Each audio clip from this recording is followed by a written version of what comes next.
Balusan Chan Kungin Gong Yurchi Du De Pute Mi Te Jong Te La Gona Malu Yan Da Ke Gyulpe Jong Den Kor Chene Di Shesu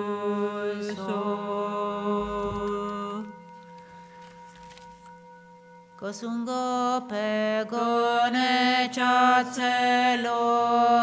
gosayi chuchoba malubol tomene sadi tutanchesha yepa gewana la jeyeram Kovamato bardule shune Jola choki kolo kawadam Dashegena chanchu chempongom Sashibo kichushime tora Rira li niente tiempadi Sangye shintu mite urvayi Jokunanta shila chopai shom Idang guru ratna mandala kam niryatayami Lama gyawa shakya tupala chatselo Jotu gyatsu chiyo jingi labdu so Lama kien trincen sawe Lama kien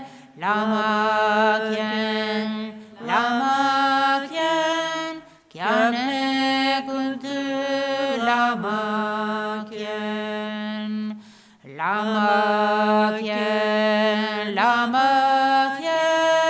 trinche zawe lama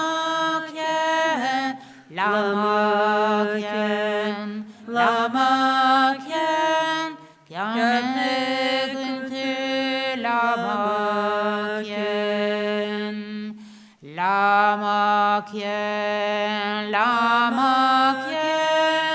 trincen sawe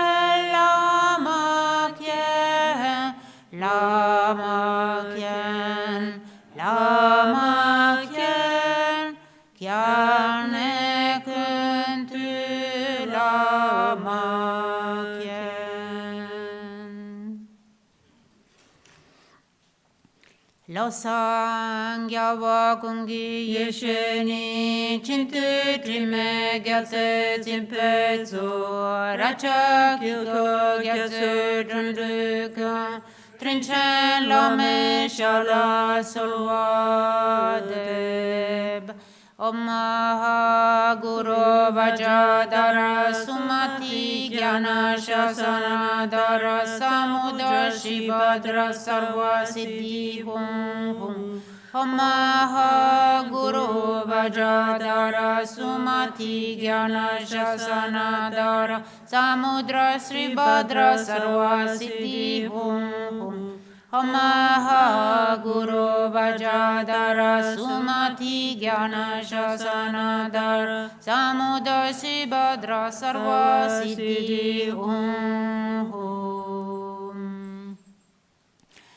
Lojo Sampo Pagyuta Shipa Tuche Tempe Trin Leyang Goda Pede Drolo Zampede Pachen Palden La Meshala Solvade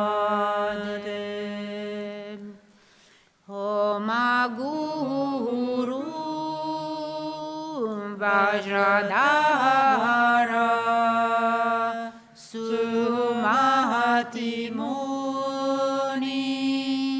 shasane kama utavardhane Shri Bhadra Varsamanya Sarvasiddhi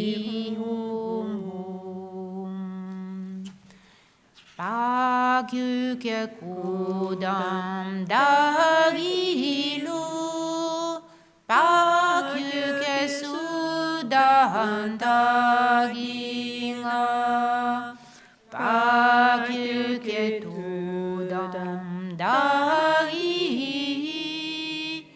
Toyermachik Tujingilob Makyukya Kudam Dagilu Makyukya Sudahantaginga Makyukya Tudam Dagi Toyemachik Tujingilob. Okay, at this point, we imagine that our guru,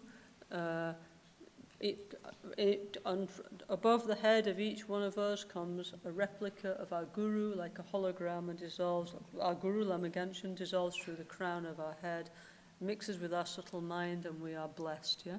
His holy mind mixes with our subtle mind, and our mind becomes much better, yeah? So then, actually, then from there on, we meditate, okay? This is what we call Guru Yoga. Yoga is from yuga in Sanskrit, means union, joining. Yeah? With what? With the holy mind, the holy energy of the Guru, of the spiritual teacher. Yeah? So very beautiful, very powerful. Yeah. So now I'm going to explain to you briefly what we just did. Okay. Maybe many of you know better than me, but anyway, I need to explain something. Okay. So, if we look in our, I'm following the English one, but maybe Italian's the same, I don't know. On page 15, it starts with meditation on taking refuge, yeah? So it says, Namo Gurubhye, Namo Buddhaya, Namo Dhammaya, Namo Sanghaya.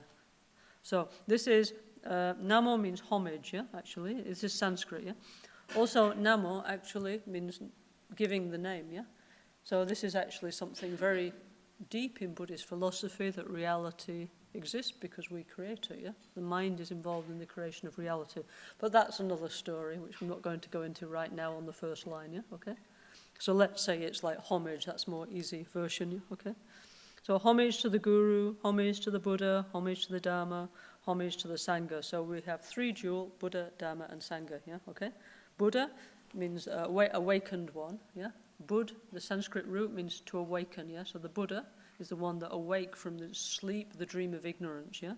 The historical Siddhartha, yeah? But not just him, actually millions of other people. Before and after him, many men, many women, they awaken from the dream of ignorance, yeah? Okay? Dhamma means that which stops us suffering, yeah? So it's all kinds of 84,000 different ways not to suffer, to create peace and harmony for ourselves and others, yeah? Yeah, so, and Sangha means spiritual community, yeah? So actually, the Sangha is somebody who either has realized the nature of reality, is a bodhisattva, or is a Buddha, yeah? Okay? So we are unable to see what's in other people's mind. At least I am. Maybe you can, I can't, yeah? So we don't know where anybody else is at, we only know where we're at, okay? Yeah?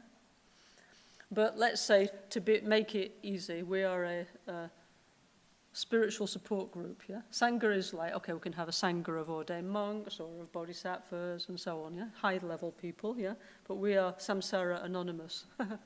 We're all addicted to samsara, addicted to suffering. So that's why we come here, because without everybody else, we cannot meditate, we don't know what to do. So we need, it's like if you're addicted to, I don't know, alcohol. They have many, what do you call it? Not anonymous, they have all kinds these days, don't they? Not just alcohol, yeah? Yeah, shopping anonymous, I don't know. Anyway, all kinds, yeah, okay. So if you're addicted to something, you need people who are not addicted anymore to help you get out. The best counsellor for addicts are ex-addicts, right? Yeah. So we are Samsara Anonymous. So we're trying to get out of samsara. We're helping each other.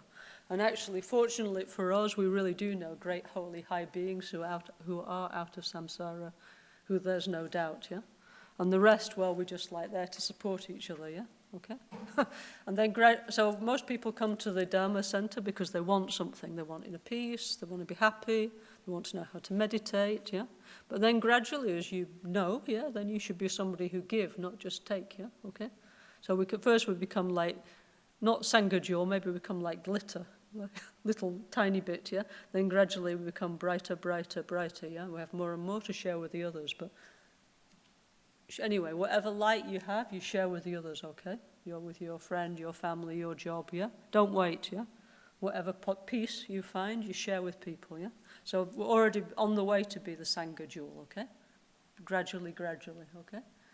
So anyway, Buddha, Dharma, and Sangha is the three jewels, yeah? When we say, I take refuge in Buddha, Dharma, and Sangha, nobody can convert you into a Buddhist, by the way. It's impossible. We cannot put you in a fountain or something and say, you are now a Buddhist, yeah?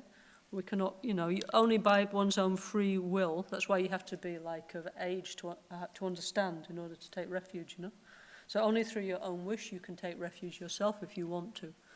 And to take refuge you should do if you recognize that we have Buddha nature, we have the potential to evolve, We can develop the Dharma, the positive realizations within our mind, yeah? And we can become Sangha jewel. If you can agree with that, you can take refuge, yeah?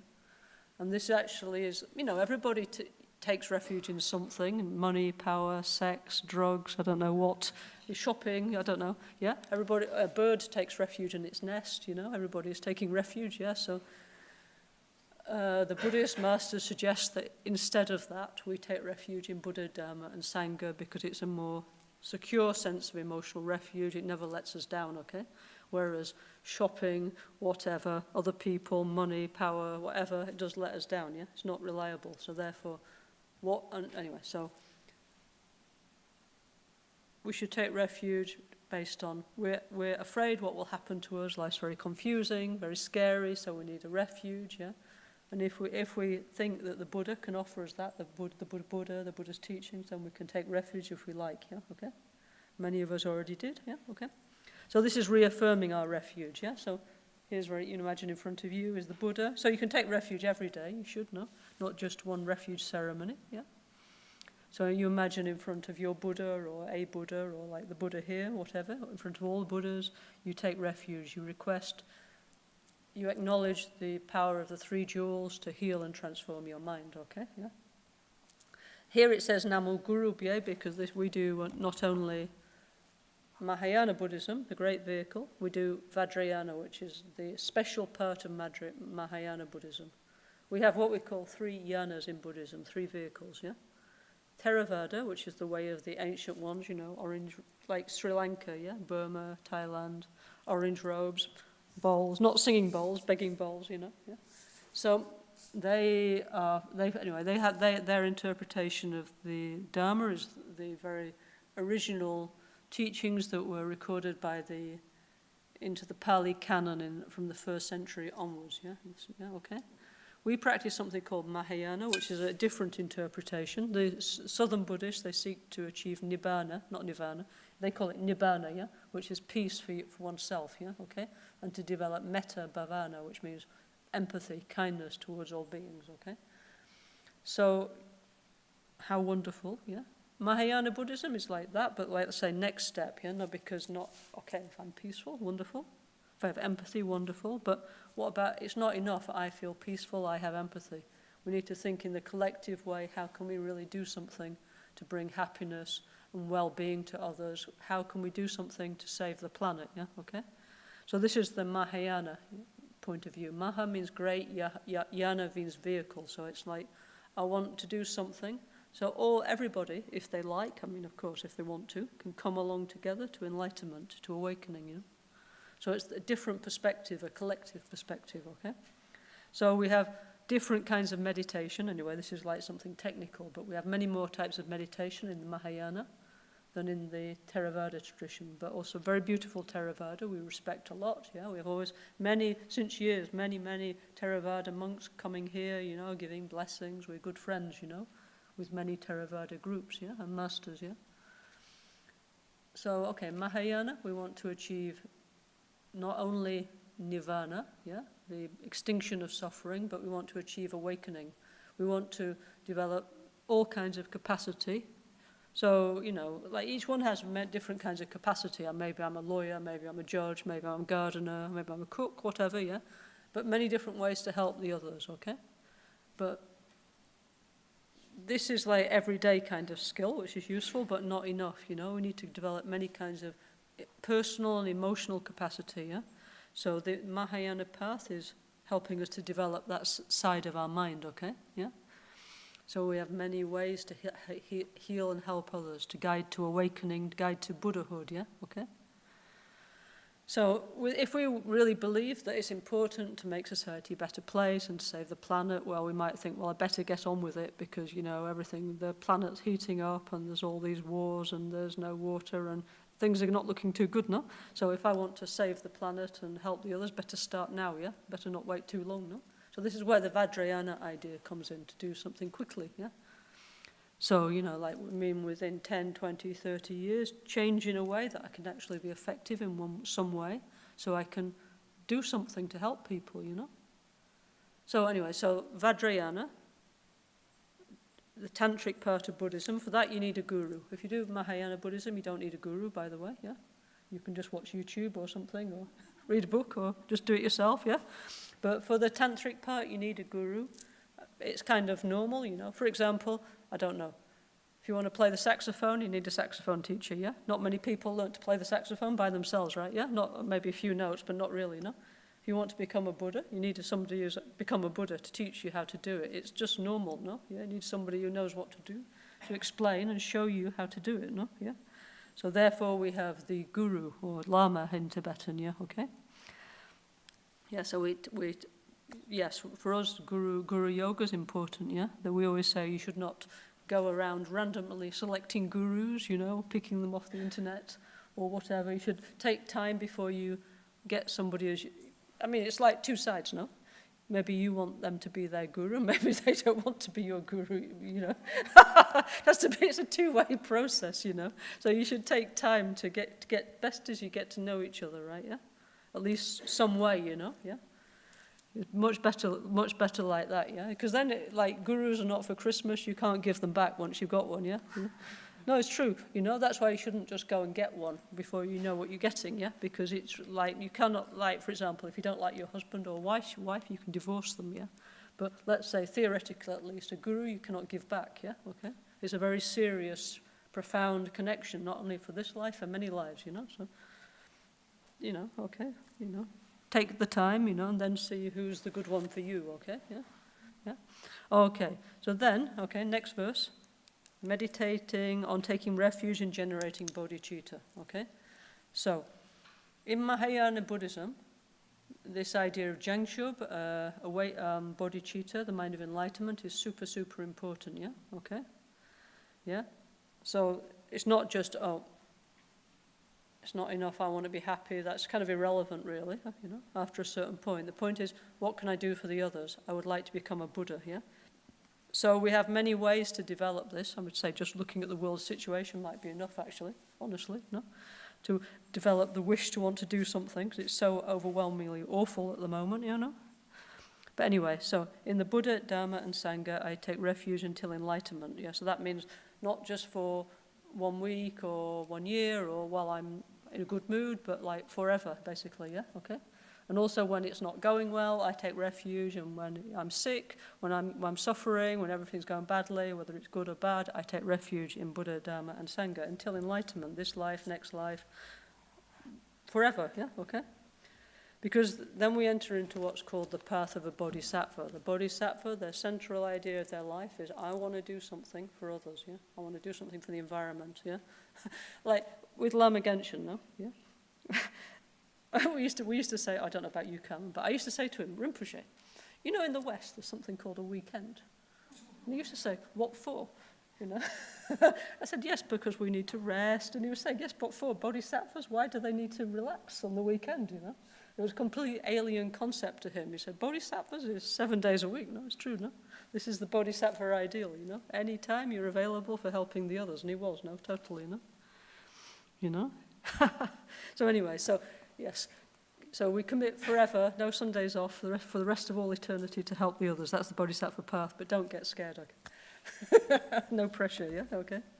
I mean, of course, we're not that level, no? We do our best. We try as much as we can, of course. We get tired, sometimes we need a break, you know? And then we recover, we try again, yeah? We're a different level, no? That's high level I'm talking about, yeah? Okay? So, in Buddha, Dharma, and Sangha, I go for refuge until enlightenment, through the practice of generosity and the other perfections. So we have 6 bodhisattva perfection. All this is like super enormous subject, by the way. Now we're just speaking quickly. Generosity, ethics, patience, energy, concentration, and wisdom. These 6 things we need to do as much as we can in everyday life, yeah? Also understanding that everything is interdependent, yeah? Okay? Then we can accumulate what's called punya, positive energy, yeah? And wisdom, and gradually, we progress on what's called the bodhisattva path, yeah? Okay, to make it the subject short, yeah? Okay? Yeah? For example, if you practice, okay, this is publicity. If you want to be super beautiful in your next life, if you want to be a supermodel, if you practice patience now, in your next life you'll be super beautiful and you can walk on the catwalk of Milano. If you want to, yeah? And if you want to be really ugly in your next life, keep on getting angry and you will be ugly like a frog, okay? So it's very useful to know all these things, okay, you know? Yeah? If you want to be super rich in your next life, be generous, okay? These are, of course, we shouldn't do it with these motivations, but these are the positive side effects to encourage ourselves, yeah? Okay? Yeah? If we're ethical, we will have a peaceful life, yeah? Yeah? And so on, yeah? So it's, you know, it's good to know, you know. Lama Gangchen emphasized a lot that, okay, in the Buddhist text, you know, they don't talk so much about the side effect of meditation because they just wanted the result of the practice, no? But Lama Gangchen, he said, actually, these days we have to explain this positive side effect, you know, like of healing or whatever positive emotional or physical thing will happen because our mind we need, you know. Anyway, so through the practice of the 6 perfections, may I become a Buddha for the benefit of all beings, all semchen, yeah, okay? All sentient beings, yeah, okay? Yeah? So sentient beings actually means not just people, it means animals, fishes, birds, insects, yeah? Even down to some kind of very simple life forms, yeah? We need to respect all of them, yeah? Okay? Okay, so if you've taken the bodhisattva vows, like for example on the 1st, no? Yeah, 1st, that's in 2 days, no? Yeah, 2 days, 3 days. Lama Michel is giving the Maitreya initiation, so if anybody has never taken the bodhisattva vow and you want to, you can take in on the 1st of January, yeah? Yeah, okay. So once we've taken this, yeah, it goes together with a whole series of, like, ways to live, actually, you know? You know, we try and become generous in our life, ethical, patience, and we, you know, try and enact that in everyday life, yeah? And we try and remember each day to do it, you know? Yeah? So that's why we take again and again the bodhisattva vow, yeah? So Buddhists, yeah? Okay, maybe you don't have much time, but at least in the morning you should take refuge and generate bodhicitta, you know? Then, okay, you have your coffee, your brioche, whatever you have, and you go to work. But at least this you should do, you know? When you wake up in the morning and before you go to sleep at night, because also you don't know if you're going to wake up in the morning. I know several people who didn't, you know? You don't know, you might die in your sleep. I know some of my friends died in their sleep, you know? So before you go to sleep, you should take refuge, yeah? Okay, so your last conscious thought is positive, yeah? Okay? When you wake up, set the motivation for the day.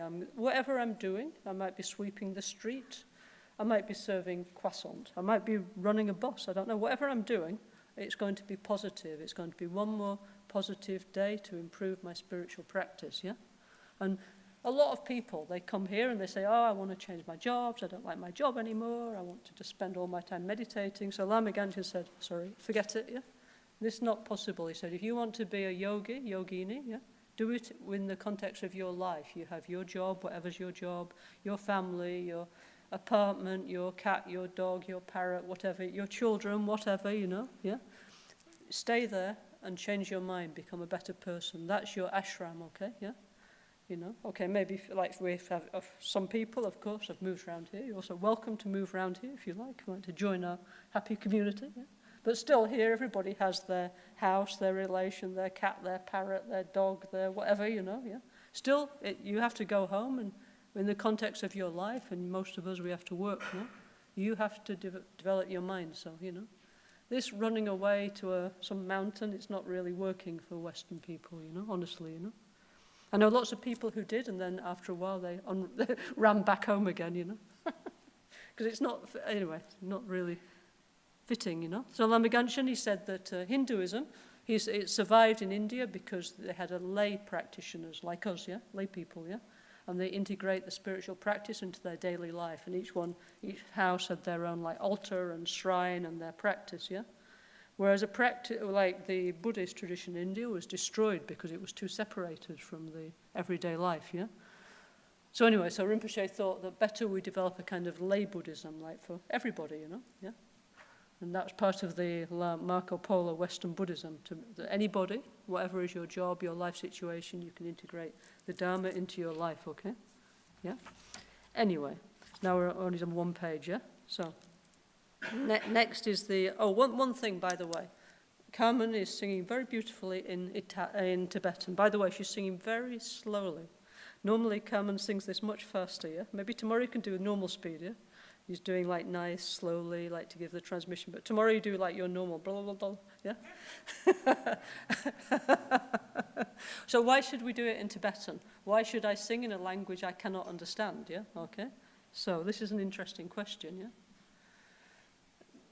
Actually, the Buddha, he spoke something called Prakrit, yeah? Not Sanskrit, not Pali. He spoke Middle Indian, yeah? From Magadha in North India, 2,800 years ago, yeah? So, okay, then they make Pali, they make Sanskrit, then the Tibetans, they translate from Sanskrit into Tibetan, yeah? But the thing is, it's a very long tradition, yeah, okay? And actually, you know, it does have some real blessing on, I think, the Tibetan language, yeah? I mean, maybe not if you're saying, I want to buy a kilo of oranges in Tibetan. This is irrelevant, yeah? No, not useful, yeah? But when we do the prayers, for hundreds and hundreds of years, people have been reciting these prayers, okay? So me personally, I must say that, like, I mean, nowadays we have everything translated, okay? Italian, German, every language, okay? No problem. But me personally, I find if I do in Tibetan, it's better. Personally, I find the vibration is better, you know? Maybe that's just me, yeah? So what Lama Gangchen asked us to do here in Albagnano is we continue with the Tibetan, but honestly, this is like super easy. It's only 2-3 pages of Tibetan, yeah? It's not like tons of Tibetan, and it's always the same, yeah? So we can manage it, okay? And then gradually, you might think impossible, but impossible become possible pretty quickly, you know? Most of our friends, they learn this quite quick, actually, you know? These preliminary prayers, yeah? It's nice, you know? Relaxing. Anyway, some blessing is there, you know? So anyway, so different spiritual groups have different approach, but we're very much, our Ganden Nyingu tradition is a living Tibetan tradition, yeah, with a Western branch of it, okay, one of the Western branches, yeah. And we have great holy masters who do everything in Tibetan, like Kyabje, Chogchol Rinpoche, Pabonka Rinpoche, many, many great masters. So our tradition is like this, two hands together, Tibetan part and Western part, yeah? And we don't want that to separate. We want to be together with the holy Tibetan masters, yeah? Okay? So therefore we do Tibetan, and also we have the translation in your language, yeah? So no problem, yeah? Okay? Yeah? Yeah? Other groups, they have different ideas, but this is our idea, you know? We like the Tibetan masters. We want them always to be with us, come here, do things together. So this is one way we can ensure that we're together, no? That we have everything, also the whole Tibetan tradition is here. So we have both, you know? If you have like 30, 40 years to spare, we have all the beautiful Tibetan tradition here. Everything fully authentic and real and true is here, you know? If you think, oh, that's a little bit too much for me, you know, then we have like this Lama Gangchen made the more easy version, the NgalSo, yeah. So it's what you like, or you can do half-half. Everything is here, you know. Or you might say, that's amazing, and the retreat was so nice, but now, actually, I want to do this one, because it's better for me, you know, more easy, yeah. So it's up to you, you know, okay? Yeah. Actually, what I'm doing, I started today, actually. Now we have this fixed, yeah. I'm putting it back into Tibetan. We come from Tibetan, now I'm writing again. So if you really desperately want a Tibetan prayer book, you will have one. And if you don't care, you have this one, yeah, okay? Yeah? Anyway, so like this, okay? So next, 7 limitless meditations, yeah?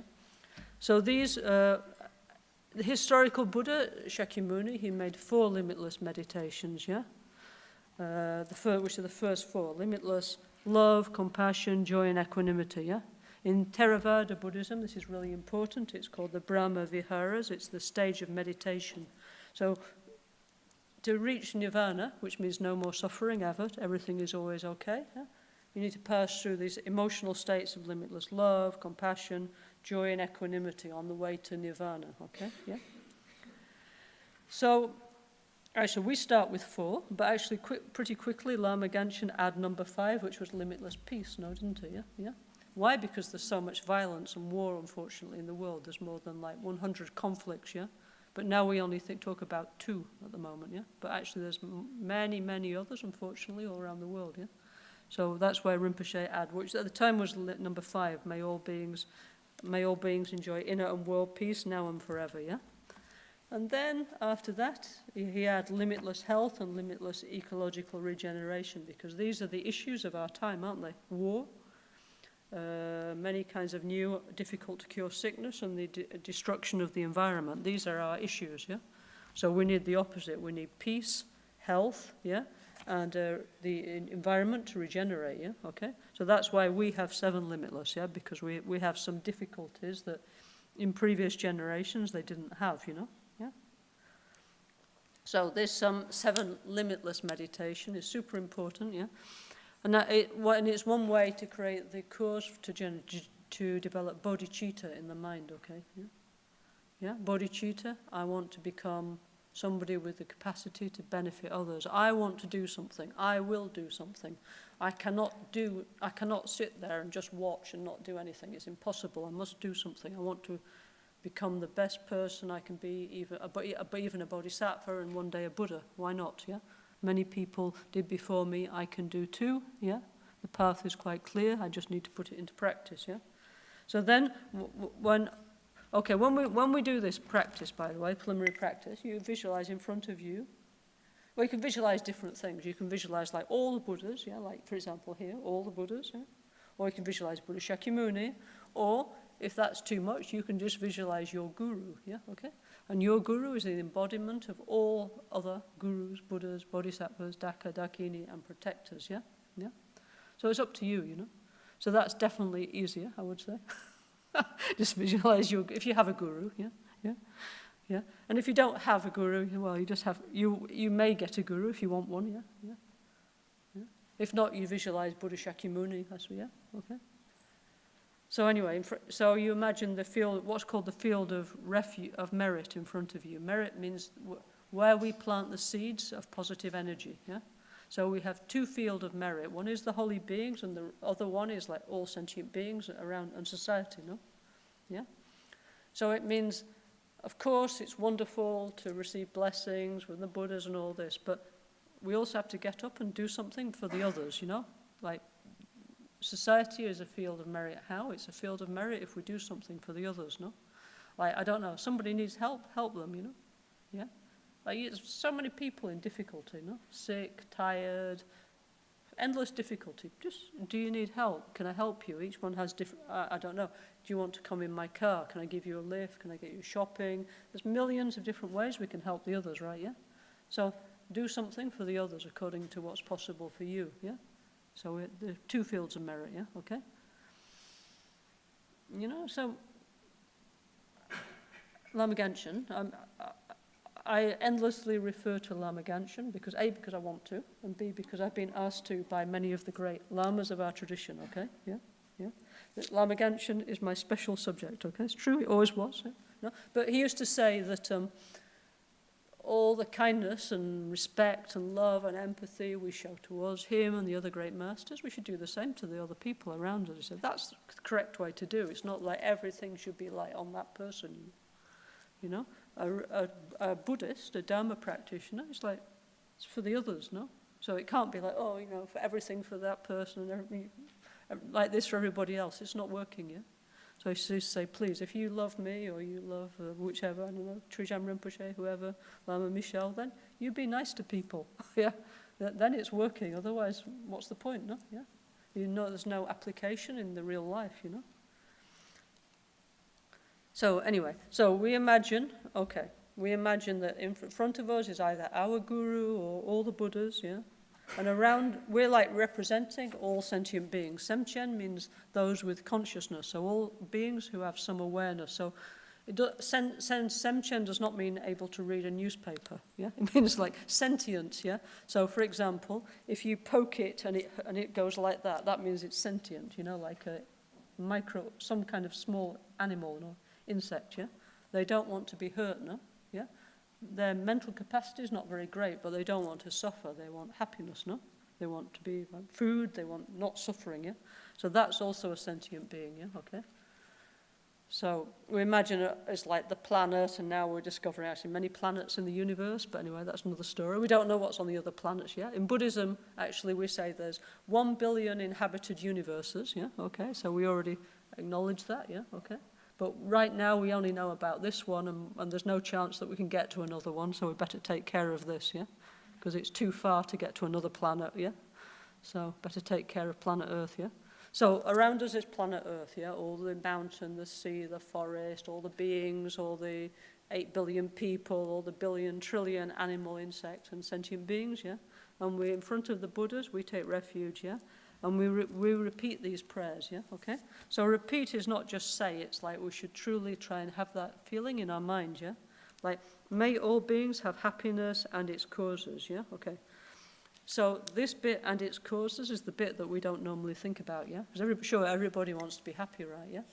But mostly the way we look for happiness, we're creating the cause for suffering because we don't know what is the cause of happiness, yeah? Okay? Yeah? So that means we actually, like Tubuang Tendralma, we need to understand what is the cause of happiness, what is the cause of suffering. So, like in Self-Healing 1, no? It's that first thing is, what's my friend, what's my enemy? My enemy is me, yeah? my delusions are my enemy. It's not you. You are not my enemy. I am my enemy, yeah? Where's the mirror, yeah? There's a mirror here somewhere. Who is my enemy? Oh, it's you. Hello, my enemy. So every time you look in your mirror in the morning, yeah, you think, I need to be less deluded, yeah? I need to, so that's Self-Healing 1, yeah, okay? Every day, one less negative action, every day, one more positive action, okay, yeah? Yeah. This is self-healing, yeah, okay? So it says, okay, limitless love. So also this is like the not romantic type of love, you know, it's agape, it's called in Greek, it's may you be well, like empathy we call it in the West, right, yeah? Having empathy towards all living beings. It's may you be well, and I don't want anything back, just may you be well, I'm happy for you, you know, okay? So may all beings have happiness, yeah? So whatever is happiness for them, we can't be judgmental, by the way. We can't say, oh, it's only my kind of happiness that's good for you. No, yeah, whatever makes you happy, okay, it's good for you, okay, yeah? And its causes, yeah? Okay, limitless compassion. Oh, by the way, when we do this, we're always doing like this, yeah? This is help us to remember that everything's empty, yeah? This is the classic example that things do not have a fixed essence, yeah? We talk a lot about emptiness in Buddhism, yeah, okay? What that means is, things don't have a fixed, unchanging essence. Things are a dynamic process, they change all the time, like, depending on cause and condition, like science, yeah? So it means if you, everything has a result, right, yeah, okay, yeah? So, but we know this, but we don't believe it, yeah? Yeah? We think everything is truly there, it truly has an essence, then we have a deluded view of reality and we're miserable all the time, yeah? So the easiest example to understand that things don't truly exist is sound, yeah? Yeah? So, where is the sound, yeah? This is the famous Buddhist example, isn't it? You can hear it, yeah? Here it is. Here's the sound, yeah? But where? Is it in the air? Is it in the bowl? Is it in the stick? Is it in my brain? Where is the sound that I can hear, yeah? Interesting question, no? Yeah? Yeah? So this is always, since the beginning of Buddhism, this has always been the classic example. In the Prajnaparamita Sutra, there's a bodhisattva called always crying bodhisattva who's crying because nobody will teach him the nature of reality. Finally, he comes to one market square and there's one guru playing a harp, yeah, okay? Yeah, like Teresa, yeah? So he's playing the harp and he's saying, where is the sound? And then he gets the point that things don't have a fixed existence by listening to music, yeah? So this is actually also one reason why in Buddhism we use music, yeah? To help us remember that, yeah? So now we're developing beautiful choir, no? Here, aren't we? Yeah? So we always need to remember this when we're singing, yeah? Can be actually a means to liberation, a means for freedom, no? So we always need to remember that our spiritual singing is a path to enlightenment and make sure it always stays like that, okay? Yeah? So these bowls, yeah? Now they're everywhere, super popular. In fact, one of our main sponsors, the biggest, what do you call them, vendors of singing bowls in Europe, Manibadra, no, in Holland. Yeah? Now, actually, no, these actually were in Tibet, okay? I mean, not everywhere, but in the Kadampa tradition, they did use these, yeah? But not like nowadays on the internet, okay? They were, they were doing more like this kind of thing, yeah? They were not doing all the woo that they're doing nowadays, yeah? That they discovered later. I don't think they were doing all this kind of stuff, yeah? But I think this what they're doing, You see in many Buddhist monasteries, China, Tibet, Mongolia, like this one, yeah? Okay? But now it became very popular, this, okay? But if you have one of these, nice, but always remember it's a meditation and emptiness, okay? Anyway, so limitless love, may all beings have happiness and its causes, limitless compassion, may all beings be free from suffering and its causes, yeah? It's very important if you want to become a Buddhist that you understand what the ideas, the tenets of Buddhism are. Like, Rinpoche made me go into university to study world religions. I was like, what for? But anyway, I did, and actually it was very interesting because we have many assumptions about reality that we have internalized and we have no idea what they are, yeah? And then like say, I want to be a Buddhist, but we have to understand what is Buddhism and what is not, yeah? Okay, yeah? Because like most of you were brought up in Catholicism, right, yeah? So you have to be clear in your mind what's Catholicism and what's Buddhism. Both are beautiful, but they have different ideas, yeah? Okay? Yeah? So, like I said, apparently, but you know better than me, for Catholics, compassion has some different ideas, no? Isn't it, yeah? Yeah?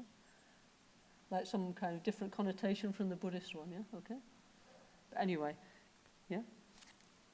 So, but may all beings be free from suffering, yeah? Okay? It's not like feeling pity, that's what I'm trying to say, yeah? We don't pity people, yeah? Yeah?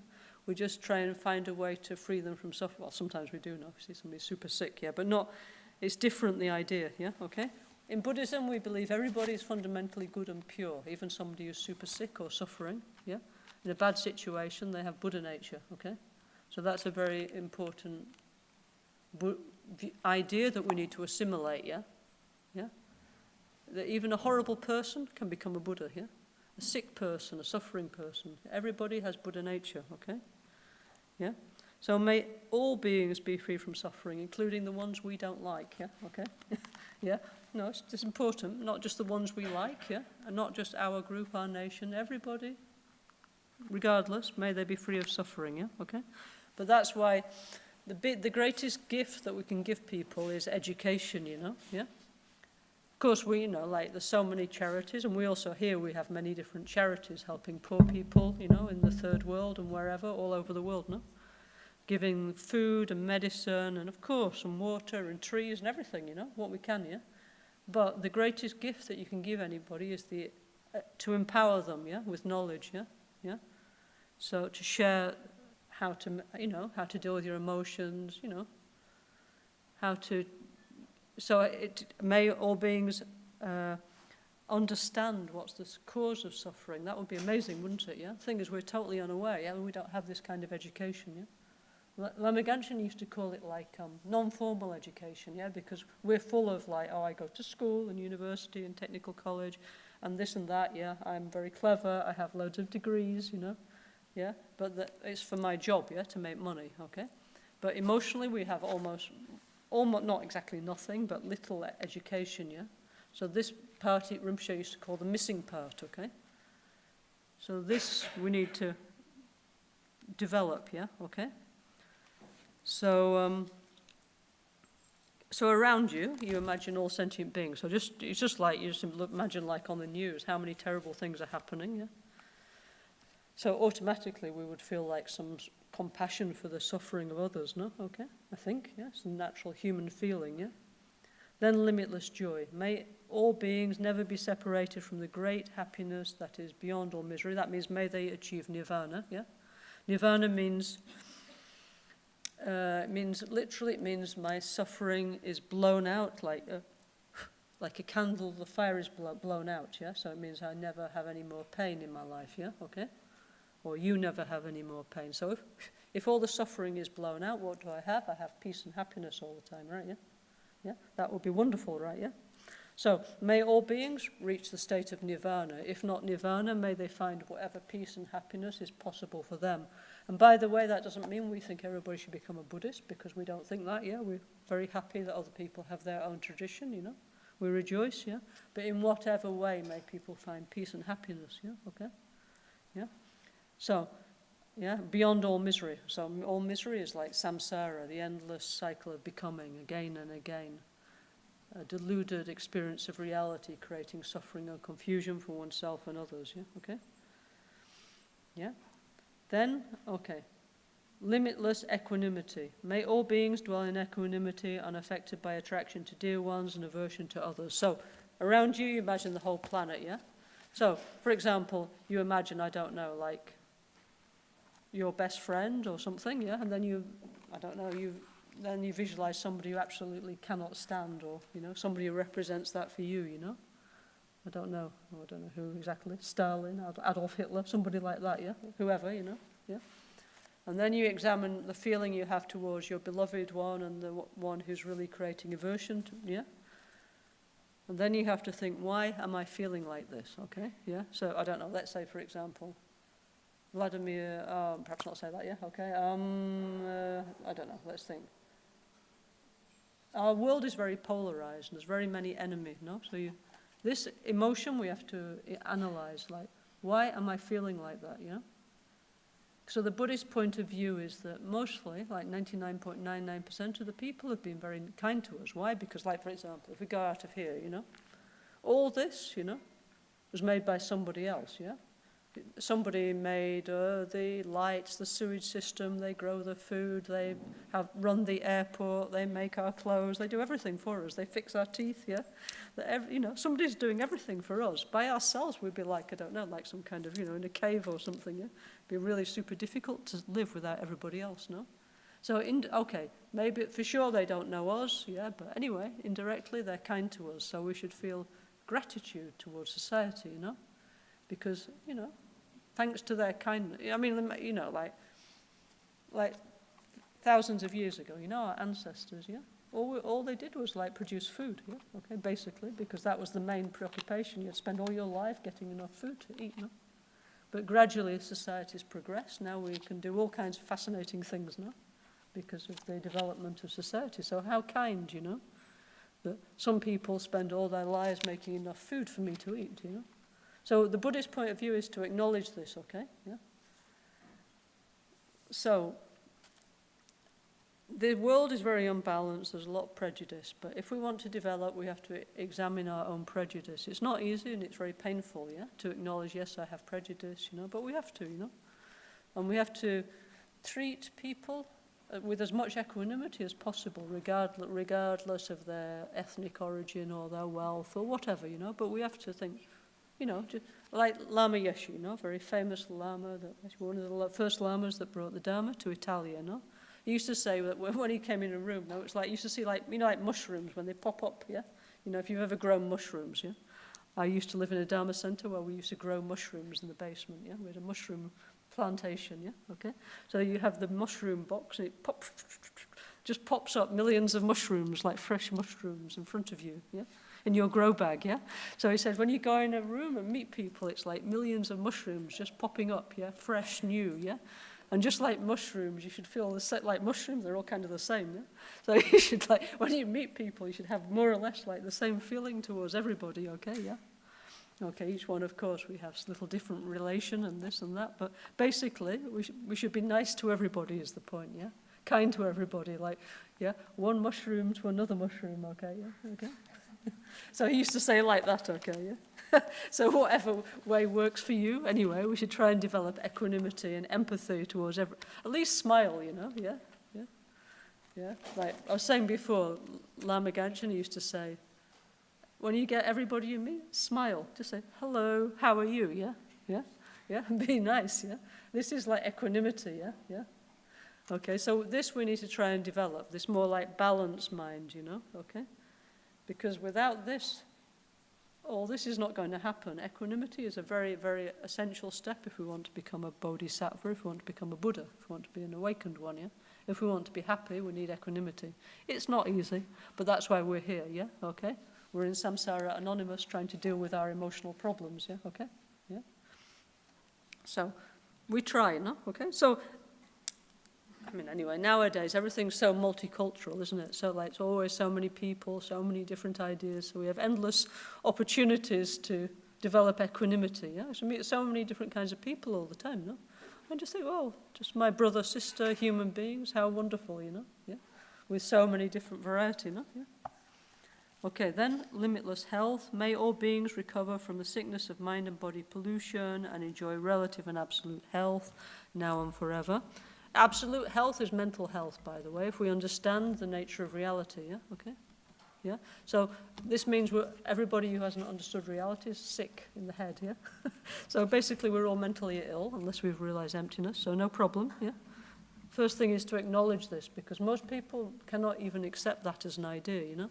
They say that we are sick, yeah? The Buddha is the supreme doctor, the Dharma is the medicine, the Sangha are the nurses, and putting the Dharma into practice is the way to become cured of our mental disease, yeah? Okay? So just being aware of that is already something really amazing, yeah?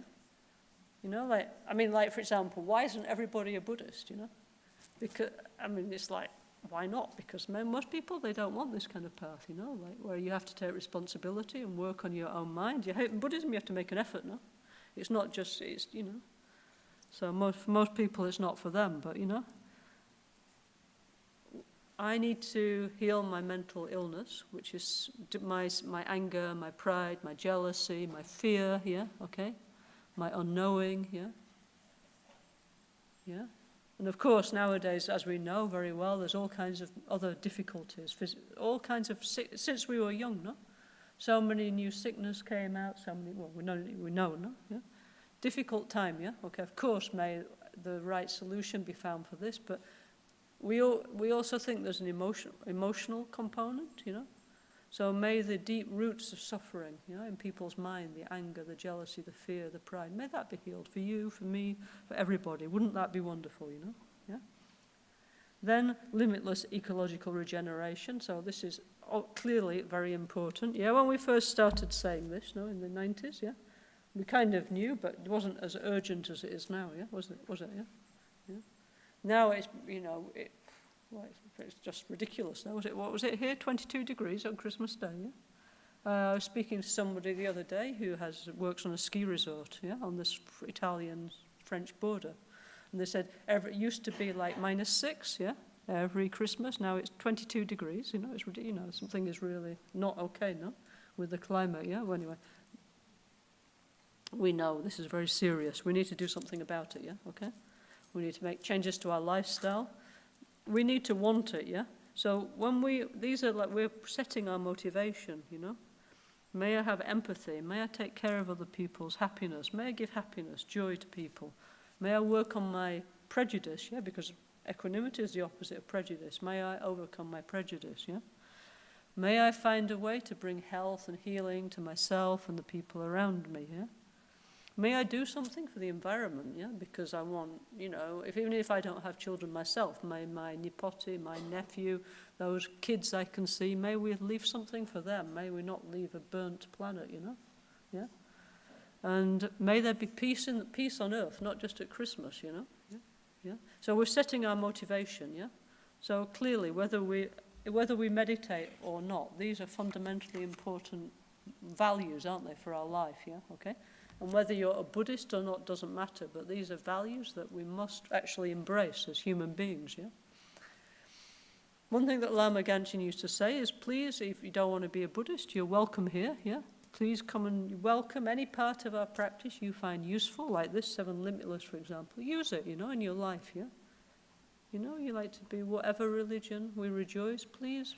But think about this, you know, equanimity, joy, taking care of the environment, health, peace, yeah?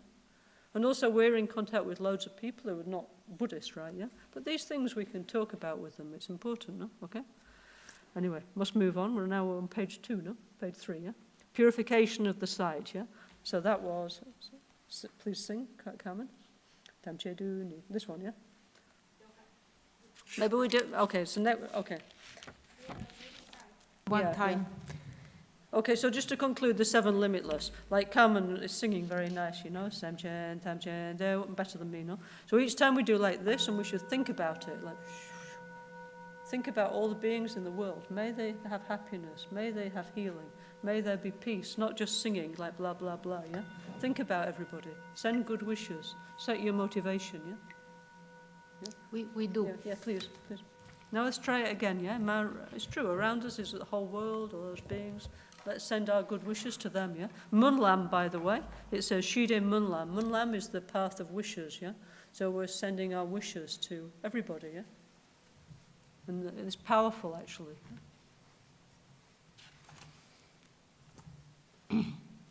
Page 16, pagina 16. Sanchen tanchen devadan dewe gyudan dempar gyurci. Can you read in Italian? Let's read Italian. Possano tutti gli esseri senzienti avere la felicità e le sue cause.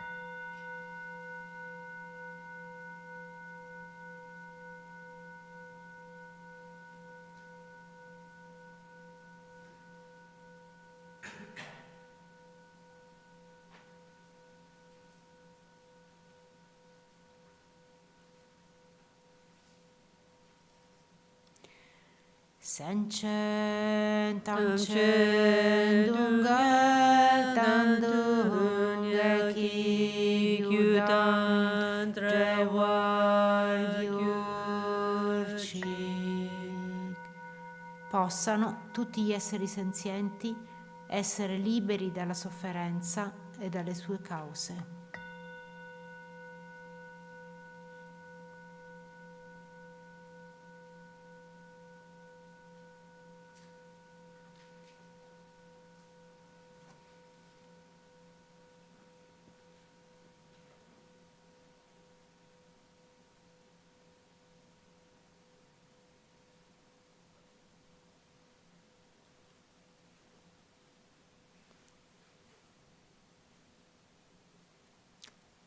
Sanchen tamchen dungal mepe devadammi drewar gyurci.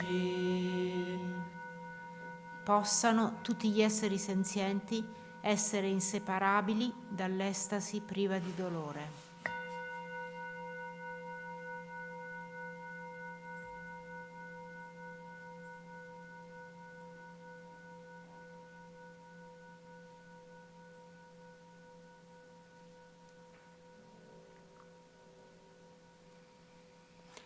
Sanchen tamchen nyeri chadan nidan rewe tanyolane pargyurcik. Possano tutti gli esseri senzienti dimorare nell'equanimità, liberi da attrazione verso alcuni e avversione verso altri.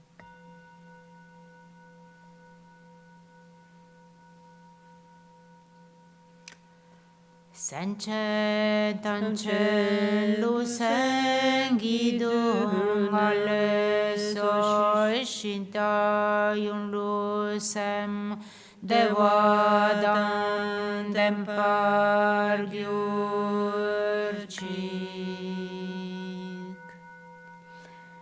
Possano tutti gli esseri senzienti guarire dalle malattie, possano purificare il corpo e la mente inquinati e godere di perfetta salute relativa e assoluta ora e sempre.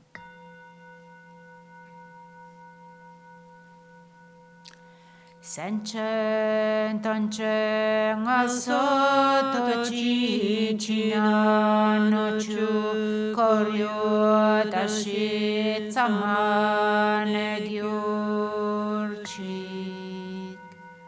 Possano tutti gli esseri senzienti rilassarsi in un ambiente interiore ed esterno puro e sano ora e sempre.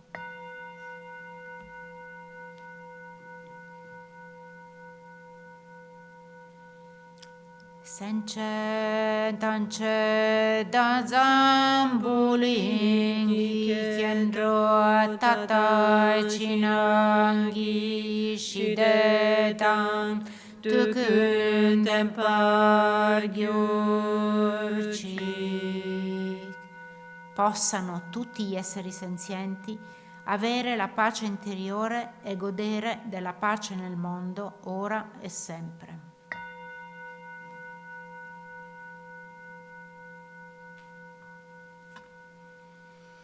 So, if you don't have much time, please take refuge, bodhicitta, do this 7 limitless, then maybe Om Muni Muni, 1 mantra. That's enough, yeah? And then you can go and have your breakfast, shower, go to work, you know? But this, try and do in the morning, yeah? Okay? Then also your life will go much better, because otherwise, you know, like if you wake up in a bad mood, then everything's terrible all day long, you know? And if you wake up in a good mood, everything's positive, yeah? So this is putting the mind in a positive direction all day long, yeah? Then whatever you do becomes positive, yeah? Yeah? I don't know, you might, whatever you're doing, you know, maybe you're a pharmacist selling insurance, whatever you do, it's positive, yeah? If you set your motivation in the good way, yeah? So it's really important to do so, you know? Oh, sorry, I'm used to like they're doing like this, I keep looking at Carmen. Waiting the translation. Just for Carmen to say something, because normally we have lots too much to say now, so I decided to do this. Mary Christina's there, thank you, Mary Christina. So kind, thank you. Yeah. Okay, so let's go on a bit, yeah? Okay, purification of the sight.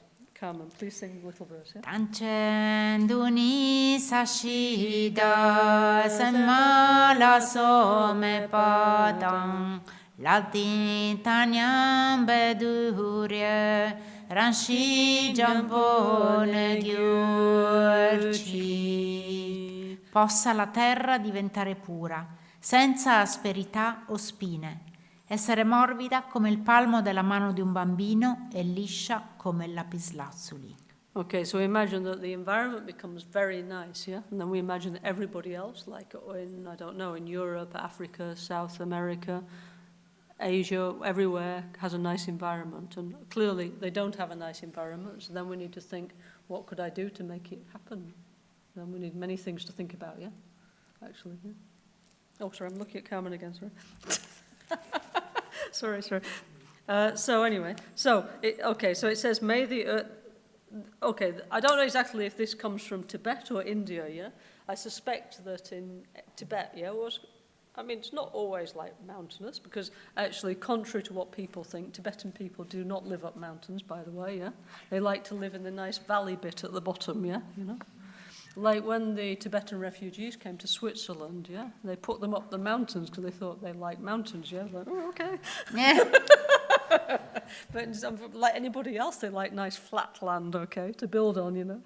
And only a few, like monks and things, perch up on mountain tops, yeah, okay. Anyway, So I suspect that might be because of them, you know, like they, you know, maybe they don't want rocky land, they want nice smooth land like a plain, you know, yeah, yeah. Anyway, we have something called Pure Land in Buddhism, which is not exactly like a heaven, but anyway, some completely pure environment. Okay, yeah, okay.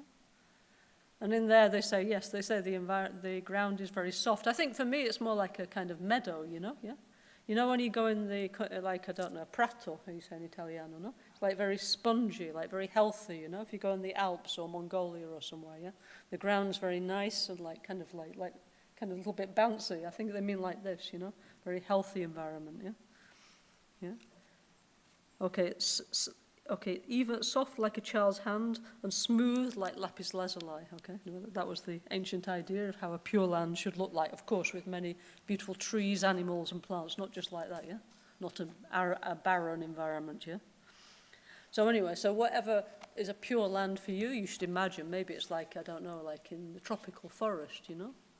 Or Bali, I don't know. There's many different versions. Everybody has their own idea of what's the most pure alpine environment, you know? But you imagine the most beautiful environment you can imagine, or for example, you imagine you're in Milan or wherever. Imagine it becomes like super nice, super beautiful, super healthy, super clean, yeah? Yeah? Because also that's the only way that things will change if we can imagine it, no? Yeah? Yeah? You know, like if the whole of Milan became covered, what's it called, vertical city, if the whole of Milan was covered in that plants, yeah, for example, yeah? This kind of stuff. But imagine, and then maybe one day it'll happen, no? Yeah? Then, okay, transformation of the offering. So why do we make offerings? Buddha does not need an offering, yeah, actually. If we offer an apple to Buddha, it doesn't really matter, but Buddha has already everything, yeah? But it's from our side, you know, it's to make a connection, actually, you know? So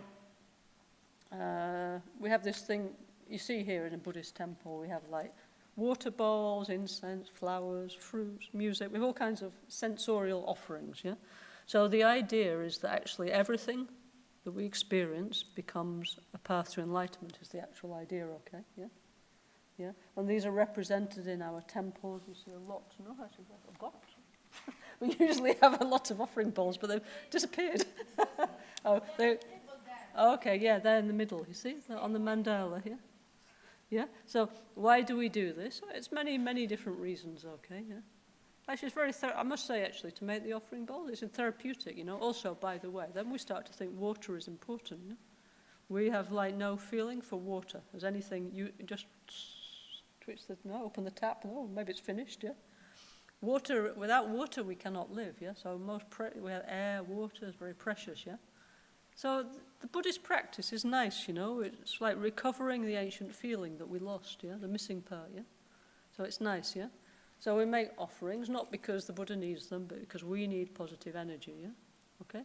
So they say when you come in a temple, Buddhist temple, like here, no? You should always bring something. At least they say you should bring some small thing, a flower, a fruit, I don't know, something, yeah? It's not just to take, it's a place to give, yeah? Okay? So the best offering is if you change, yeah? Okay? You know? Yeah? So it's like, I mean, okay, if you come in here with, like, I don't know, a huge crate of oranges, it's okay, you know, but best is if you change your mind and become like a nicer person, yeah? Okay? Yeah? It's called the offering of practice, is the best one. If you leave here like kinder, more generous, a nicer person than you were than before you came, it was successful, no? Your offering, yeah? And that's what the gurus, by the way, this is what they actually want, you know? They would like you to give them this, yeah? That you become a healthier, happy, better person, yeah? Okay? Yeah? So, okay. So, transformation of the offering. So, can you... Ladami chopete ngosu shadami kitru konsancha trilana nonché kanche gyagyurci. Possano le offerte degli dei e degli umani, quelle fatte realmente e quelle visualizzate mentalmente, così come le nuvole di offerte supreme del Bodhisattva Samantabhadra, pervadere l'intera espansione dello spazio illimitato. Could you please kindly read in English as well?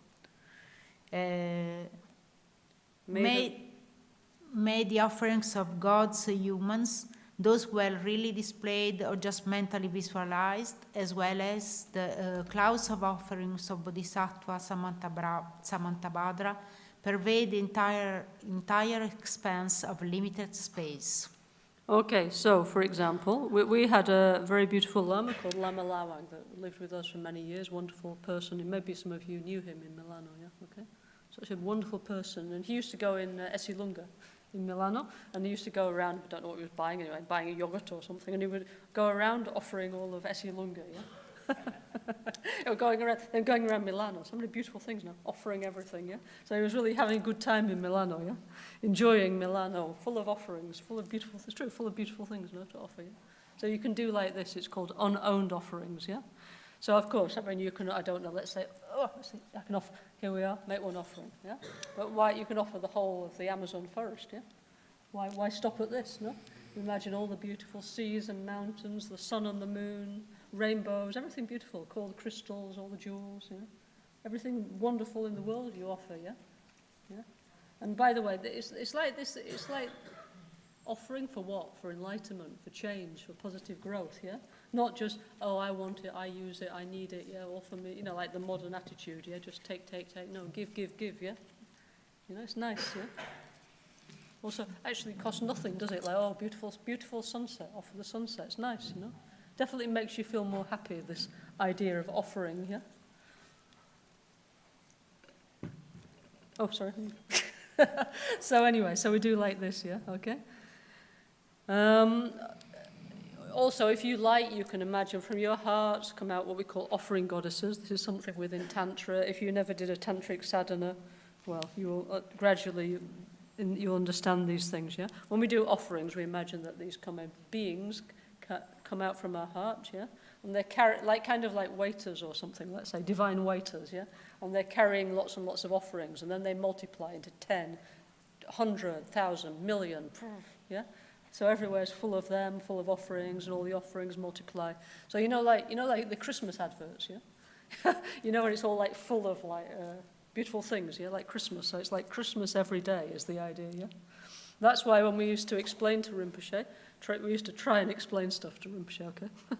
Like, oh, Rinpoche, Christmas is like this. And he's like, what do you mean? Every day, he used to say, but every day is like this, no, yeah? Giving presents, being nice, being kind, being with the family. It's every day, no, he used to say. What's up with you? Why are you not doing every day, you know? But it's so like, you know, like the Christmas adverts is every day when you make offering, yeah? Peace on earth, everybody's happy, full of enjoying, yeah? Okay? So it's nice, yeah?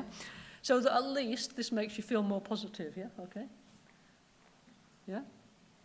Okay, so may the offerings, real and imagined, so okay, real, you can do the flour, fruits and water, many, many things we can give, yeah? Okay?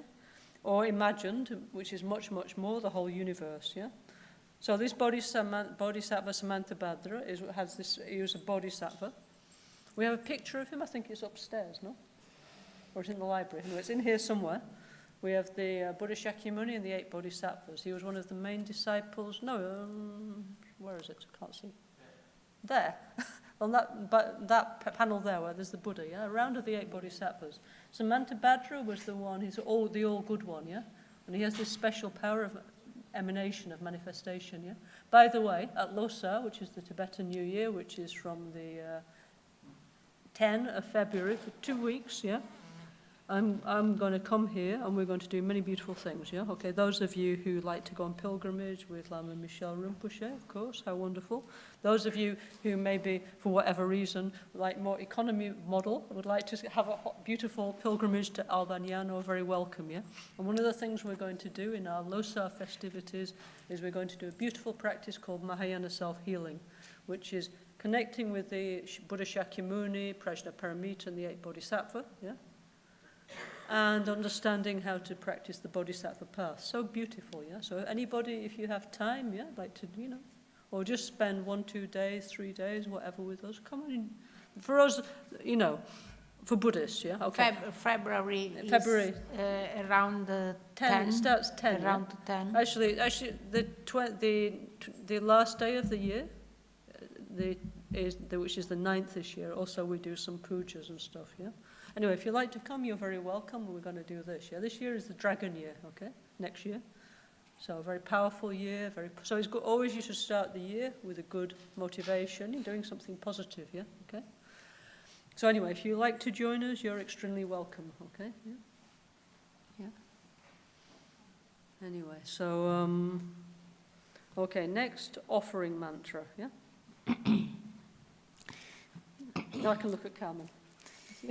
Ho namo bhagavate benza sara pramardane tathagataya harate samya sambuddhaya tayata om benze benze mahatetsa benze mahavidya benze mahabodhicitta benze mahabodhi mandopa sankramana benze sabha karma avarana bishodhana benze soha.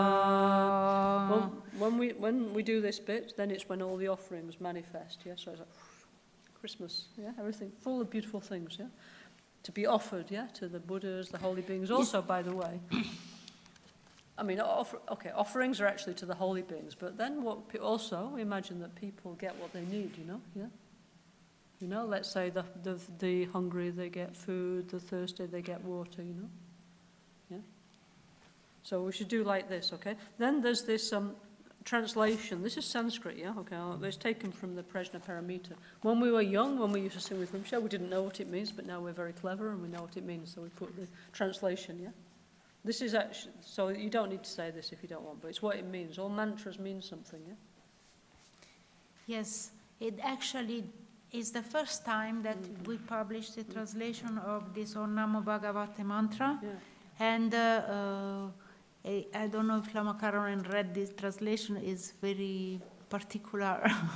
It's not exactly speaking about the offering, it's speaking about the essence of Vajra and so on. Well, this is from the perfection of wisdom, yeah? Okay, so it means, look, we all have Buddha nature, yeah? So it's like, they say that everything arises from the pure, clear light nature of the mind, the world manifests and then returns back to it, you know? You know, our life, no? We are born, our mind manifests, our reality then gathers back, you know? So I think probably for this, also it's super beautiful, you know? In the ancient times, everything with the perfection of wisdom, like Prajna Paramita, was the best, yeah? Okay? So that's why, yeah, they put like this, no? Yeah? So anyway, beautiful, no? Okay? Anyway, yes, all mantras mean something. Whether we understand it or not is another matter. But anyway, there's some meaning is there, yeah? Some deep meaning, yeah? Okay? Yeah?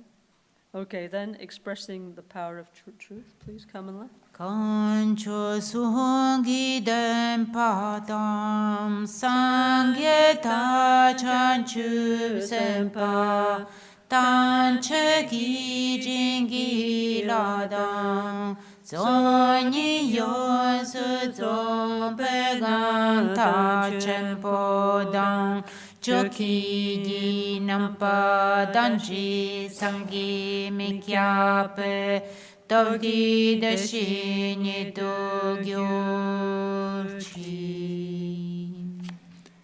Per il potere della verità dei tre gioielli e le benedizioni di tutti i Buddha e Bodhisattva, come pure per il grande sforzo generato nelle due accumulazioni e per il potere del puro e inconcepibile Dharma Dhatu, possano queste offerte diventare reali.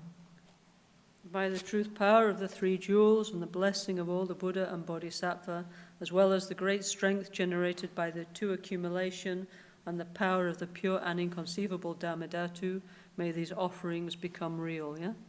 So, is this very beautiful, very powerful, yeah? Okay, by the truth power of the three jewels, Buddha, Dharma and Sangha, yeah? So, in Buddhism, we have a thing called by the power of the truth, okay? This comes from Shakyamuni Buddha, so for example, in the ancient India, they used to have this thing called rishis, yeah, truth tellers, yeah, the great yogis, and they used to have the power of truth. So whatever they said came true, yeah, and there's many stories about these great ascetics, these great truth sayers, yeah, okay. So, for example, famous story, yeah, Buddha, Siddhartha Buddha, yeah, okay, he's from one small kingdom called Kapalivastu, yeah, okay, which is now Nepal, yeah, okay. He's from a big family, yeah, okay. He have one cousin or a half-brother called Devadatta. I think it was actually his half-brother, actually, yeah.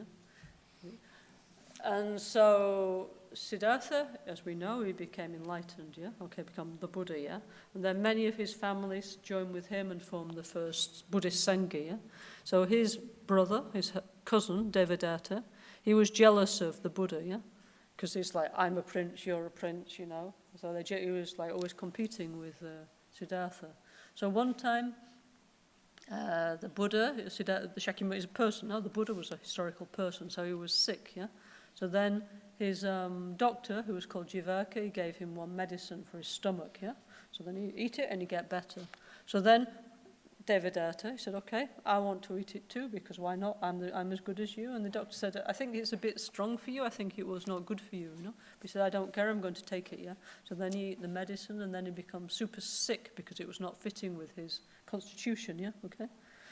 So then the Buddha, Siddhartha, he said, if it's true that I love Devadatta as much as I love my son, Rahula, if I have the same equanimity, the same love towards my son as towards Devadatta, who's always trying to kill me, who's jealous of me, who's trying to divide the Sangha, who's always giving me problems, yeah?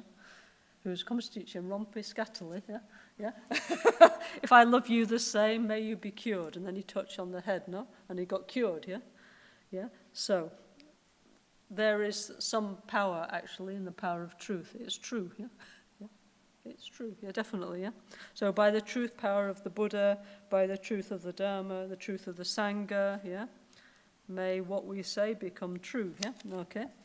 By the blessing, the jinlab of all the Buddha Bodhisattva blessing, it's like, jinlab means a wave of energy that transform you. You know, like when you go on the seaside, you see like the waves, no, like this. So wave of energy comes from the holy beings to us and change our mind in a positive direction, yeah? Okay?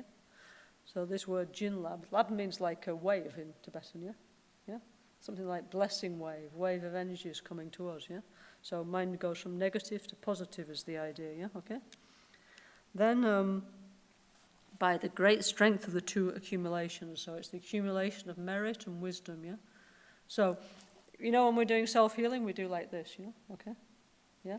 I mean, it's one thing that everybody notices when they do self-healing. Why am I doing this? Yeah, okay? Actually, today I was thinking, you know, like on the plane, you know, when they're showing you the way out. You know, the air hostess, they go like this, no? There's the door, I'm thinking, oh, maybe it's also this, no? Because then we need to go out of samsara, yeah, okay? So anyway, this is the Garuda, the king of birds, and we're flying to enlightenment, yeah? Rinpoche said, there's only one direction to go, up. Down is not the right direction, yeah? Yeah? Only up is where we need to. So we need to always, all the suffering down, and then we need to go up to enlightenment, yeah? Out of samsara, yeah? Okay? So a bird with one wing cannot fly, yeah? We need a two-winged bird to take off, no? Doesn't it? Yeah? Or a plane, yeah? Okay? So this is the accumulation of merit and wisdom. Accumulation of merit means when you do good things, yeah, good things come back to you, basically. You need to accumulate positive energy. Accumulated wisdom is understanding the nature of reality, yeah? So this one, sit and meditate, Heart Sutra, you know, interdependence, how is things existing or not existing, yeah? Then you get up and you do something for the others. You plant a tree, you care for the others. There's an old lady who needs some help, take her to the doctor, whatever, you know? Give a donation, help people, yeah? Meditate, then sit down and meditate, then get up and help people, yeah? I'm not sure how it is nowadays, but when Lama Gangchen time, many of our Sangha were like people who were in some way caring for the others, doctor, therapist, you know. Our Sangha was very big on this, you know, this kind of people that were attracted in our Sangha, like people actually, their job was to help somebody. And if you have that kind of job, how wonderful, you know? You make your life and you can accumulate merit. Like Anna, no, my friend here, she's a dentist, yeah, very good dentist, if you're in São Paulo. So all day long she's like fixing people's teeth, so perfect, no? You can accumulate merit in your job if you do, or many jobs like this, yeah? Doctor, social worker, you know. Okay, most of us are not exactly like the time to choose the job, but if you're young, no? Should think, no? What kind of job I can do where it's benefiting the others, no? Yeah, yeah. In different ways, yeah? Yeah? No, but you need to think, no? Of course, each one has, of course, we also have our astrological inclinations for things. Anyway, big subject, yeah? Yeah? Anyway, so we need to accumulate merit and wisdom, yeah? You know, peace and love, yeah? Or basically, yeah? Fly up to enlightenment, yeah? And by the power of the inconceivable, semmikyape, that means beyond thought, like too much. Inconceivable, yeah? The Dhammadhatu. The Dhammadhatu, what's a Dhammadhatu, yeah? So it's like it's the mystical experience of the mind touching reality, yeah? Okay? Dhamma means phenomena, and dhatu means the sphere. So actually it's kind of an empty sphere. It's like kind of the behind the stage of reality, yeah? Okay? Because it looks like the world's very busy and all this, but it's like when we understand that things are empty, but dependent arising is the Dhammadhatu, yeah? Okay? So a lot of the Buddhist prayers now are about this, things like the dance of phenomena arising from the Dhammadhatu, yeah? Okay? So it's the mind directly experiencing reality, yeah? So bit by bit we follow the Indian tradition of Mahayana Buddhism, by the way, yeah?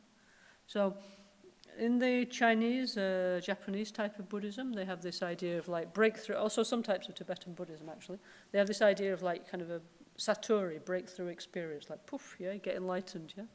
But our way of thinking is like it's a gradual path, like you can see on the mandalas, some of them have got steps, yeah? First step, second step, third step, yeah? So again and again meditate on reality and gradually we understand, no? The mind deeply understands and touches the nature of reality, yeah? So anyway, so many profound things to think about. May all these offerings become real, yeah? Okay? Yeah? Some of you maybe are going to go to Tibet this year. Hopefully, we're organizing our Sangana. Kozila, Lama Michel, they're organizing a trip to Tibet this year. If you've never been, maybe if you can afford it, it's nice to go see all these beautiful places, no? There's what's it called? There's one monastery near Sakya. Let me think what it's called, yeah? So this, now the name's gone out of my mind, but this monastery was famous for the fact that they could manifest mandalas, yeah? Like we have to do it on the computer, right, yeah? They could do it through meditation. So even though it sounds like amazing or like Harry Potter, like in ancient times people did have much more ability than we do nowadays, yeah? Yeah? Anyway, why we don't have so much ability these days is because of pollution, by the way, that everything's confused and the elements are very weak, so difficult now that's what Lama Gangchen used to say, now difficult for these kind of things. But the miracle is if we become better people, okay, yeah? Yeah? Shalu Monastery it's called, okay? Cozy, I don't suppose that's on your plan, no, is it, yeah? No? For the summer trip, no? No? Maybe yes. Oh, so actually said yes. Oh, beautiful place. You should really, if you've never been, if you can afford, you should go once if you're interested in Tibetan Buddhism. At least once in your life you should go. Try and go to Tibet. Yeah, well maybe once is enough, but at least one time's good enough if you can. Yeah. Yeah. Anyway. Okay. Next, invocation of the healing Buddha. Today I think we can get through the preliminary part. Then tomorrow we start with all the exciting mantras and all this kind of stuff. Yeah. Yeah. Malusan chan kungi gongir ching du te pu je mi ze chom ze la onam hallelujah keng yur pe chom den kor chene dir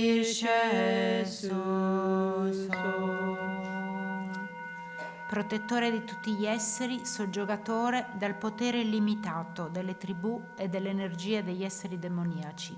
Divinità, perfetto conoscitore di tutte le cose, Bhagavan, ti prego, vieni qui con i tuoi attendenti.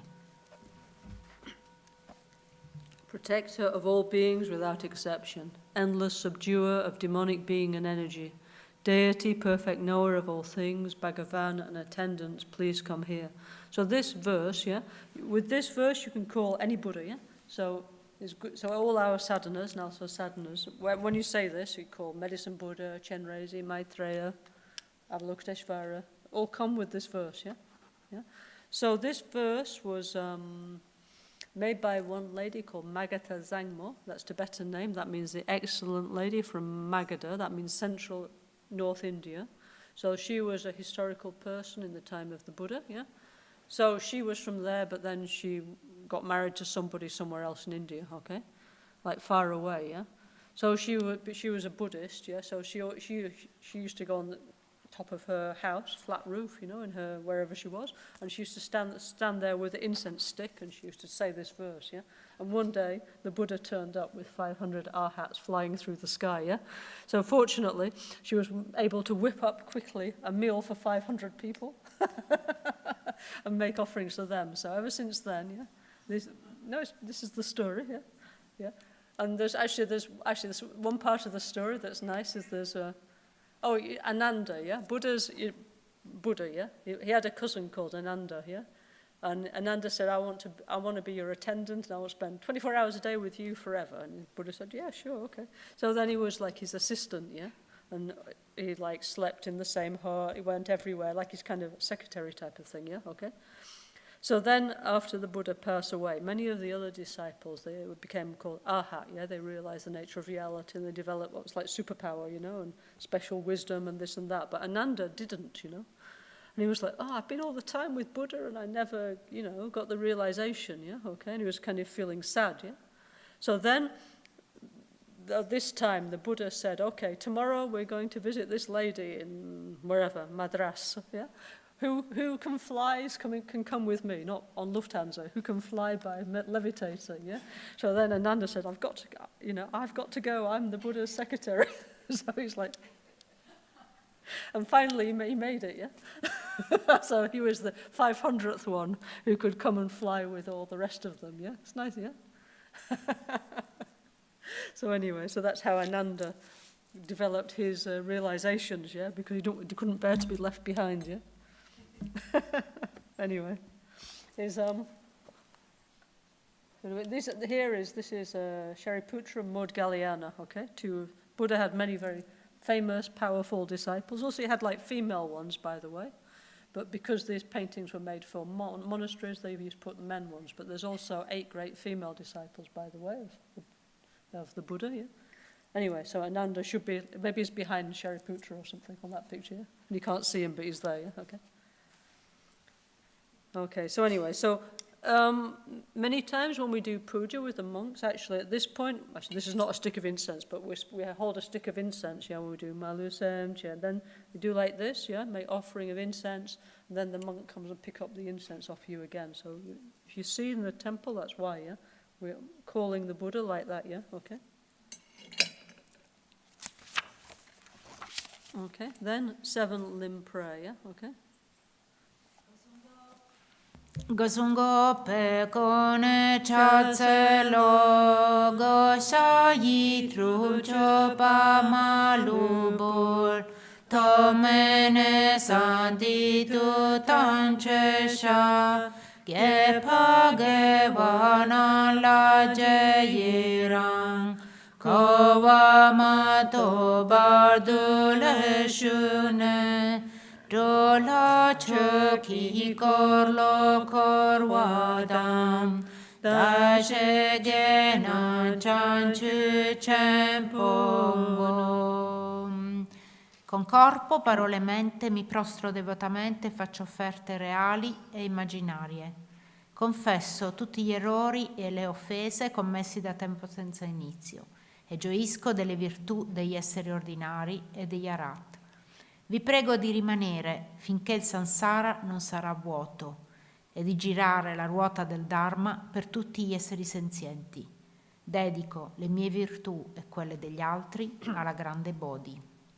With body, speech and mind I prostrate, I offer real and visualized offerings, I acknowledge all my harmful actions gathered since beginningless time, I rejoice in all virtues, I request all Buddhas to remain, and turn the wheel of Dharma for us. I dedicate the virtues of myself and others to great enlightenment. Yeah, this is the seven branch prayer. Yeah, so it's like these 7 things we need to do to purify the mind, put the mind in the right direction, and so on. First one is prostrate. Yeah, so many people, they don't like prostrating. Yeah, okay. But it's like, Chegso means what you have, I want. I want to be like you, basically, is what it means, yeah? You're good, I want to be good. You're enlightened, I want to be enlightened, yeah? So it's actually like, I want what you've got, yeah? Okay? The Asian way of doing is like prostrating. If you don't like to prostrate, okay, you just, your own way of respect, you know? Okay? Yeah? You know? Yeah? But anyway, prostrate with your speech, anyway, it means to show respect, be nice, you know? Say nice things, yeah? Prostrate with your mind is have respect. It's not just like doing like this in the Gompa, you know? Yeah? Then I offer real and visualized offerings. So many, yeah? You can put like beautiful sunset, mountain, forest, cities. You can offer all kinds of things, or actual offerings you can offer, yeah? Why? Because you want to accumulate merit, not because the Buddha or the Gurus need them. I acknowledge all my harmful actions gathered since beginningless time. This is kind of difficult, no? Yeah?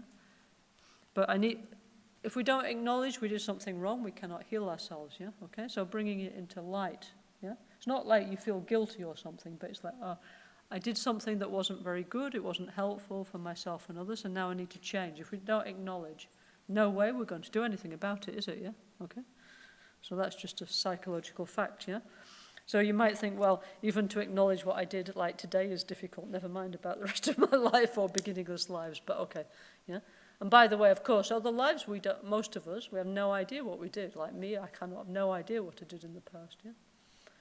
But things happen to us which are the result of our past action. I mean, sure, some from this life, some from the other life. And it's like, it's not inexplicable. It's just we forgot, what happened, yeah? Okay? At a certain point on the spiritual path, by the way, it all comes back to you. It's like, oh, I did this, I said that. Really? I did that? Yes, I did that and that and that. So actually why we don't remember is because really we don't want to, you know? Can you imagine? This life already is like, oh, I did this, oh, really? So imagine many, many other lives. I did this, oh, and that, and that, and that one, I did it. But then in the Lamrim it says, we did everything, yeah, good and bad, we did it all, they say, all the heads. If you could put up all your heads in a mountain of all your past lives, it would be like big like Mount Everest, so loads of lives, and imagine, you married everybody, you did all the jobs, you did everything, good and bad. Well, I was like, oh, really? It's like, oh, so then, anyway, but it's enough that actually, for us even to say sorry, it's difficult, So let's start small, yeah? When we do something wrong, like, for example, to our partner, sorry. We have to start to acknowledge that we do things wrong now and start to change, yeah? Not to be like kind of all proud, oh, no, I cannot possibly say I'm wrong, yeah? Okay? So anyway, bit by bit, yeah? Okay? I rejoice in all virtues. That means somebody is doing something good, we're happy for them, Jealousy is useless emotion, yeah? If somebody has a better life, career, wisdom, whatever than you, just be happy, because being jealous doesn't get you it, no? So it just makes you feel miserable. There's no use, no? Yeah? Absolutely useless emotion, so don't bother, no? Just rejoicing is the best investment, yeah? How wonderful. They have a Porsche. I have a bicycle. Yeah, whatever, yeah? Yeah, whatever, yeah? It's just, or whatever. They have a Tesla. Yeah, I don't have a Tesla, but I'm not jealous, yeah? Yeah? So we need to, Rinpoche used to emphasize a lot, yeah, that we need to rejoice, yeah? Rejoicing, didn't we? We had the T-shirts, no? Rejoicing is the best investment, yeah? Okay? So somebody has something nice, be happy for them, It doesn't cost anything to be happy for the others, no? So let's do it, yeah? We have to this feeling like everybody's like our brother, sister. If like my sister, no? If she gets something nice, I'm happy for her. I don't think, she's got another house. I'm so jealous. No, I think, I'm happy for my sister, yeah? Good for her, So we should feel like that about everybody, Yeah? Do you know what I mean, yeah? We're all brother, sister, yeah? When you take initiation, we would join what's called Vajra family, yeah? Diamond family, yeah? And Christmas becomes a very big event, yeah? All these brothers, sisters, I'm joking, yeah? So your brothers, at least with your spiritual brother and sister, what they do, rejoice for them, you know, their success, their happiness, okay? Yeah. Then it's important, you know. Okay, I request all Buddhas to remain. Why that happened is because the historical Buddha, yeah, 3 times Mara came to him and asked him to die, yeah? And Ananda, he didn't say anything, yeah? So then after the 3rd time, Buddha agreed to the request of Mara, yeah? And he said, okay, now I'm going to go, yeah? I'm going to leave this world, yeah? So since then, there's always been this tradition of requesting the guru, the teacher, not to stay, yeah? Because of the example of the Buddha, because his disciples didn't ask him to stay, so then he passed away, yeah? Okay? So this then comes all this tradition that we have very strongly here, like long life prayer and all this kind of thing, yeah? In the Tibetan Buddhism. So it's to create a kind of tantra, or positive interdependence, for our teachers to stay with us. And we express strongly our wish, may you stay with us, you know. We could try and give all the nice condition for them to fulfill their job, their role, no? Yeah, okay. So yes, you know, so may our guru stay always with us. So not just one life, no? Life to life, yeah, okay. When Gangchen Rinpoche, when he passed away, no, immediately His Holiness Choktrul Rinpoche wrote to us, no, with a shock, no, big shock, no, and he said, you know, the Guru's body comes and goes, yeah, but the Guru is always with you, you know. So we request our Guru always to stay with us, okay, and sometimes he needs to change body, no, yeah, but anyway, please always stay with us, you know. So we make again and again these requests, you know, okay, and may they turn the wheel of Dharma, yeah. So Lord Buddha's symbol is a wheel, yeah, okay? And he was from the Axis age, you know, the age of the chariots, you know, where in his time, no, in ancient Greece, the time of Buddha, this time, no, people were traveling by chariot, yeah, and colonizing different parts of the world, yeah, okay? The Aryan people, yeah, through India, through Europe, including our ancestors, yeah, coming around like this, yeah? If you look in Greece, Rome, these kind of Celts, yeah, India. So this wheel symbol was very super important at that time, yeah? So this thing of travel, continuity, you know, go on, go on, go on, you know? So that became the symbol of the Buddhist teachings, this wheel of the Dharma that go on and on and on forever, yeah, okay? So may the Buddhist teaching never stop. May the Dharma continue from generation to generation, yeah? And of course that's super important because also, you know, each generation is not that long, you know, and if this is of benefit to somebody, of course we would like to continue for the next one, yeah? Yeah? So we make strong wish that not just pray, but then we actually have to do something about it. Like here and many other places we're making quite a big effort actually, you know. That like our NgalSo teaching, that it continue, you know, with our publication, our teaching, our YouTube. We're waiting for Yangtze Rinpoche to come back and future, no, pick it up again, no, Lama Gangchen reincarnation. So anyway, so we pray that again and it continue from one generation to the next, yeah, okay, again and again. Buddhism has a different perspective on life, yeah. This life is not all there is, yeah. This is like one episode in the telenovela, yeah. Just one episode, yeah, okay, and then next life is another episode, of course, related to this one, and we go on like this, yeah. So we want the Dharma to be there with us, yeah? And then I dedicate the virtue of myself and others to great enlightenment. So at the beginning, whenever we like when we wake up in the morning, we set a good motivation. In the evening, we dedicate, yeah?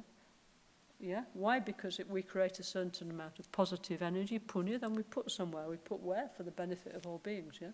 For spirituality, for the environment, yeah? It's not just me, me, me, me all the time. No, it's like give, yeah? I want to share, you know? I want everything to be better for everybody, yeah? Yeah? Okay, next mandala offering, please. Come and Oh, sorry. When you do the mandala offering, by the way, you have to make the mudra if you can. If you don't know, ask somebody like this, yeah? This is Mount Meru and the 4 continents, yeah? Okay. Then you can either get your rosary or mala and you do like this, or you can hold a vajra and bell if you like, yeah? Okay. Maybe the mala is more convenient, yeah? If you're travelling as a pilgrimage, perhaps you're not... Well, actually, you should take a Vajra bell with you, by the way, but more likely you have this one than that one. Sashi boki chushi metodra rirali shi nyente kempadi Sangye shitu mite uwai Jagananta shila chupa shoyidam urorana mandala kamniryatayami. Okay, so basically we're offering the world, and in the center of the world is Mount Kailash. Let's put it in a very simple way. So we're offering the whole world. Why? And what's the most important thing in the world is the Dharma, yeah? Okay? Okay, so when we say like the 4 continents, so we can imagine like, I don't know, like South America, Asia, Australia, I don't know, the different now we know there's more continents. Europa. Yeah, Europa, yeah, okay. In the ancient way of thinking, Mount Kailash actually was the center of the universe, yeah, which is it's in Tibet, yeah, one very holy mountain, yeah. Okay, but anyway, what's in the center of your mandala should be enlightenment, yeah, okay.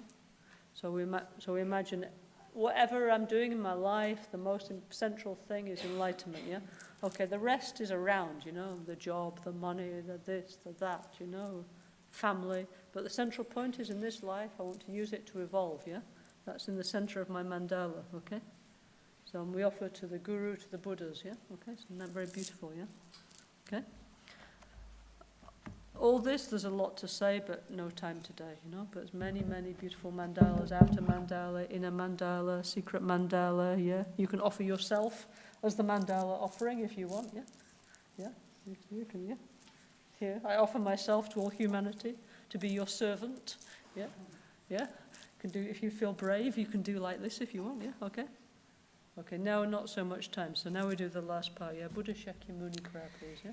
Lama yawa shakya tupala chatselo chatu kyatsu chiyo jingi laptu sol. Vittorioso Lama Buddha Shakyamuni, a te mi prostro, faccio offerta e in te prendo rifugio. Ti prego, concedimi le tue benedizioni. Okay, so we request Buddha to bless us, and then if you like, you imagine like light, or sometimes you can really feel, not just imagine, you can really feel the blessing actually, yeah? Okay, then calling, so blessing means what? If I'm angry, I become patient. If I'm mean, I become generous. It means change, yeah, in a positive way, yeah? Okay, then calling the Lama from afar. This prayer, yeah, actually years ago, Lama, actually at the time when Lama Yeshe passed away, in Pamaya, yeah? He said this, but he said Lama Kyan, Lama, what was it? No, it was Lama Gangchen who said to his disciples to pray for Lama Yeshe and to call Lama Kyan, Lama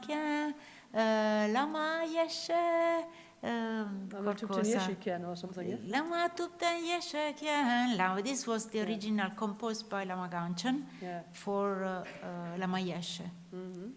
And then, like in 2018-19, Rinpoche started to say, in the future, when I'm not here physically, if you want to get in touch with me, you can no longer call me on your smartphone, no? But you can call me like this. He said, anytime you say this, I will be with you, you know? Yeah? So then he teaches this. And at the time, we're like, yes. Well, now it's like really important. Yeah? Thank you, Rinpoche, no? Yeah?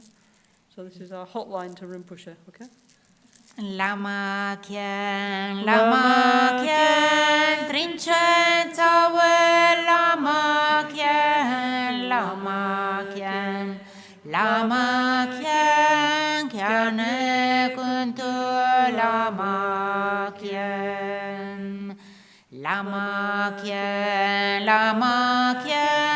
Trincenza Lama Kyan, Lama Kyan, Kyane Kuntu Lama Kyan, Lama Kyan, Trincenza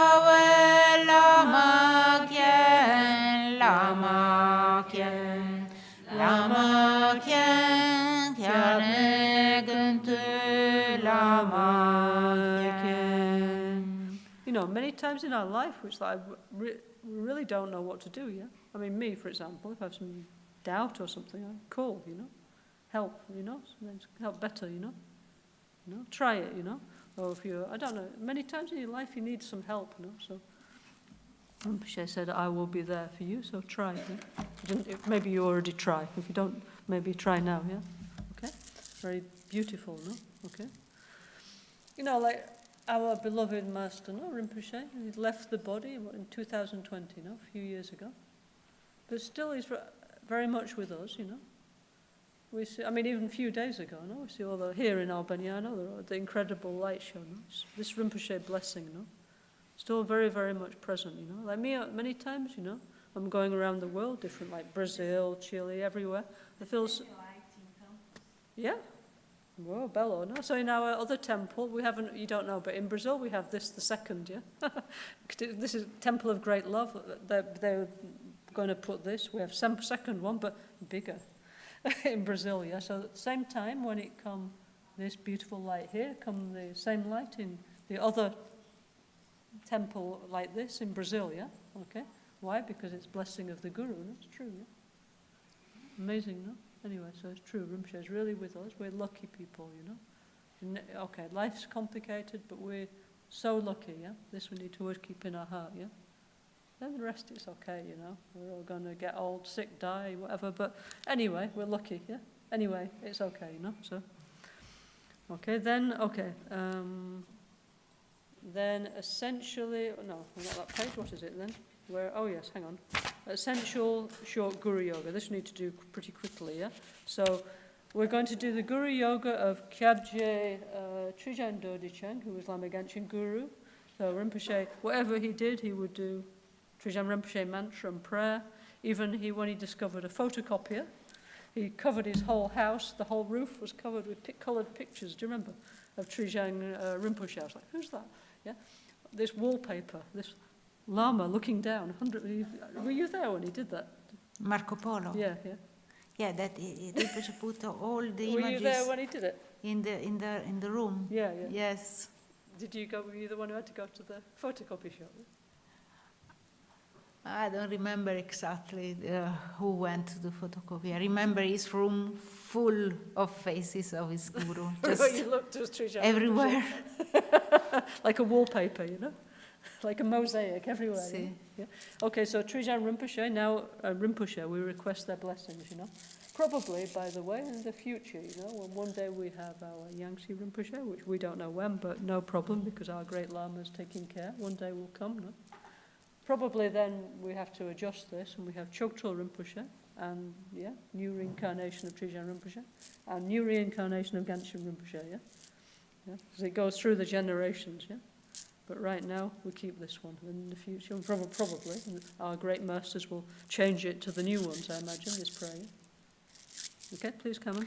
Lo sangyawa kungi yeshene chitu time gyata jimpezo raja kiko gyatso tonduko trinchen lame shala soadeb Oma Guru Vajadara Sumati Gyana Shasanadara Samuda Sri Bhadra Sarva Siddhi Hum Hum Oma Guru Vajadara Sumati Gyana Shasanadara Samuda Sri Bhadra Sarva Siddhi Hum Hum Om Guru Vajadara Sumati Gyana Shasanadara Samuda Sri Bhadra Sarva Siddhi Hum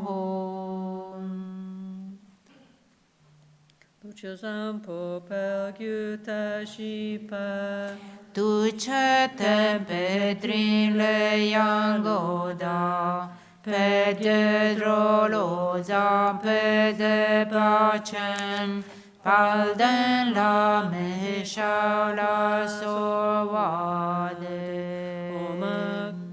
Oma Guru Vajradhara Sumati Muni Shahasane Karma Utavardanye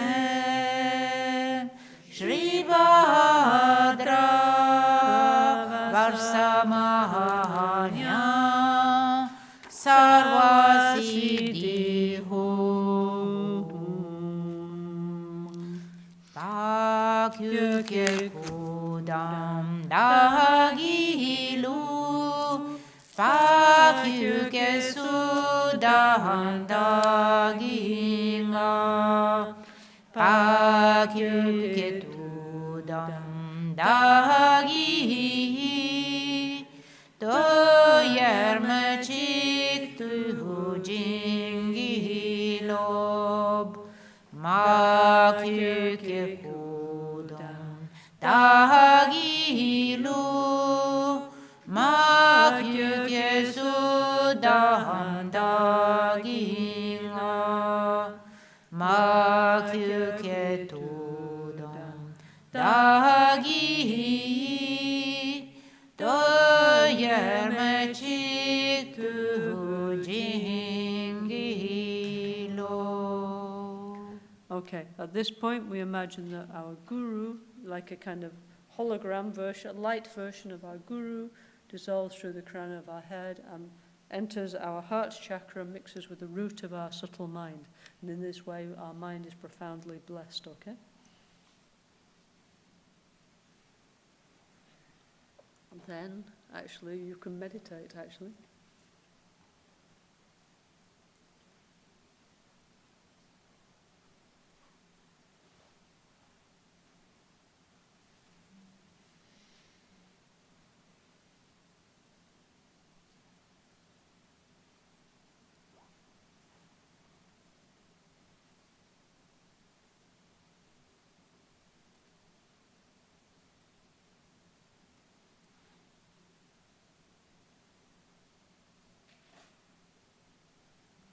So, if it's possible for you to learn the preliminary prayers, which is not difficult because we did it, no? Then it's always something you know you can do, and then the guru absorb into your heart, and then you have spiritual company, and then life's okay, you know? You're not alone. But the main thing is we feel very alone, very confused, you know? So like this, the guru is with us, you know? And then it's life, we can deal with it, yeah? Whatever's happening, it's okay. Good, bad, whatever, old, young, sick, healthy. The guru with us, life is all right, you know? Okay? So, very beautiful, the preliminary practices, okay? Tomorrow, we're going to come back in the afternoon, and Carmen's going to do it normal speed, yeah?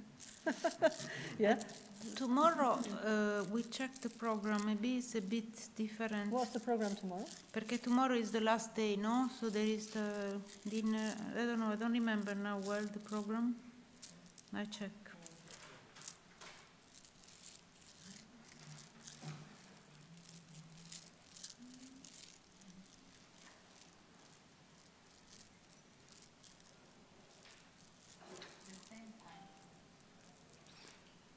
The same time.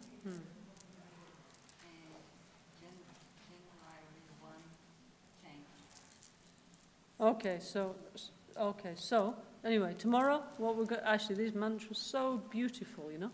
And actually, Carmen, tomorrow, please, if it's tomorrow, no? Is it? Anapala says it's the same tomorrow, 3:30. So many beautiful tunes, really, with some blessings. So maybe we come back tomorrow and we sing, yeah? Okay?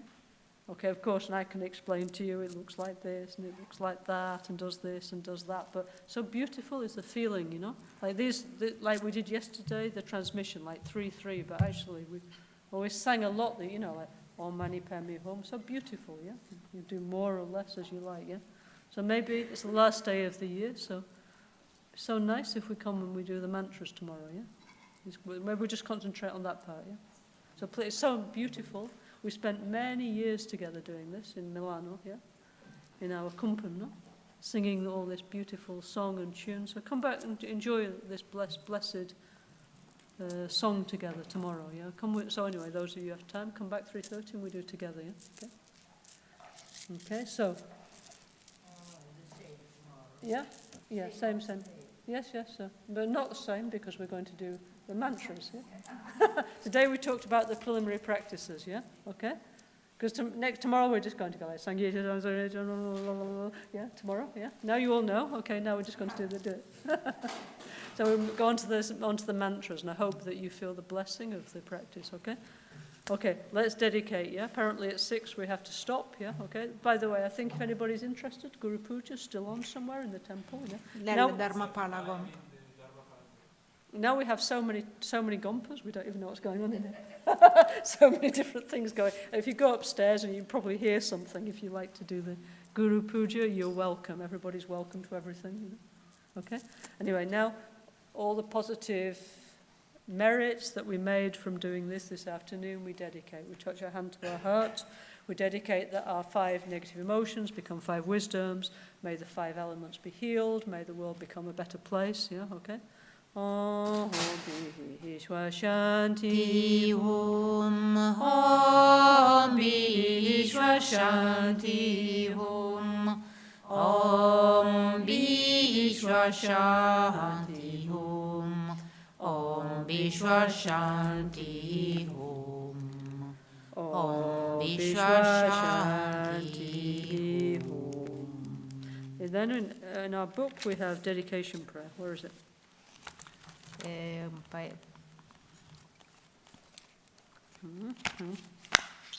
Preghiere di dedica 102, 102, page 102. Okay, oh, here we are, 102, okay. 102. Lama Chosun la kya suchi rani la sedodri sun cho dona chosunya cho dadandom ke cho kundu jishi dodonche dorna di sunaka gewezo Jinye sapade inyordo dag norbu banzo shambhala kiene lame langirin pata jinsho ni modele sendele ni me kun yahandele shin nin zeta tu delepe concho sungi jingi lo concho sungi ngodu zol concho sungi dashi show all'alba, al tramonto. Di notte o durante il giorno possano i 3 gioielli concederci le loro benedizioni, possono aiutarci a ottenere tutte le realizzazioni e cospargere il sentiero della nostra vita con molti segni di buon auspicio. At dawn or dusk, at night or midday, may the 3 jewels grant us their blessings. May they help us to achieve all realizations and sprinkle the path of our lives with various signs of auspiciousness. De sol a sol, A noite ou meio-dia, possam as 3 joias conceder-nos suas bênçãos, possam as 3 joias ajudar-nos a alcançar todas as realizações, possam as 3 joias espalhar muitos sinais auspiciosos no caminho de nossas vidas. One reason why we do in many languages is, well, you know, we're not the only ones, you know. There's other nationalities in this world. We need to think about other people. Plus, Rinpoche used to say it's like blessing the different language, you know. Because, okay, I was saying, oh, Tibet, Sanskrit's blessed, but actually, you know, we need to bless English, Italian, Portuguese, you know. It will be, gradually. Just keep saying the prayers, you know, saying positive things, yeah. It's nice, anyway. So, we have this in many, many different verses, you know, in different languages. It's nice, you know, somebody's from Spain, somebody's from Germany, wherever. Everybody expresses their good wishes, no? It's nice. Thank you very much. See you tomorrow, okay? Thank you. Okay.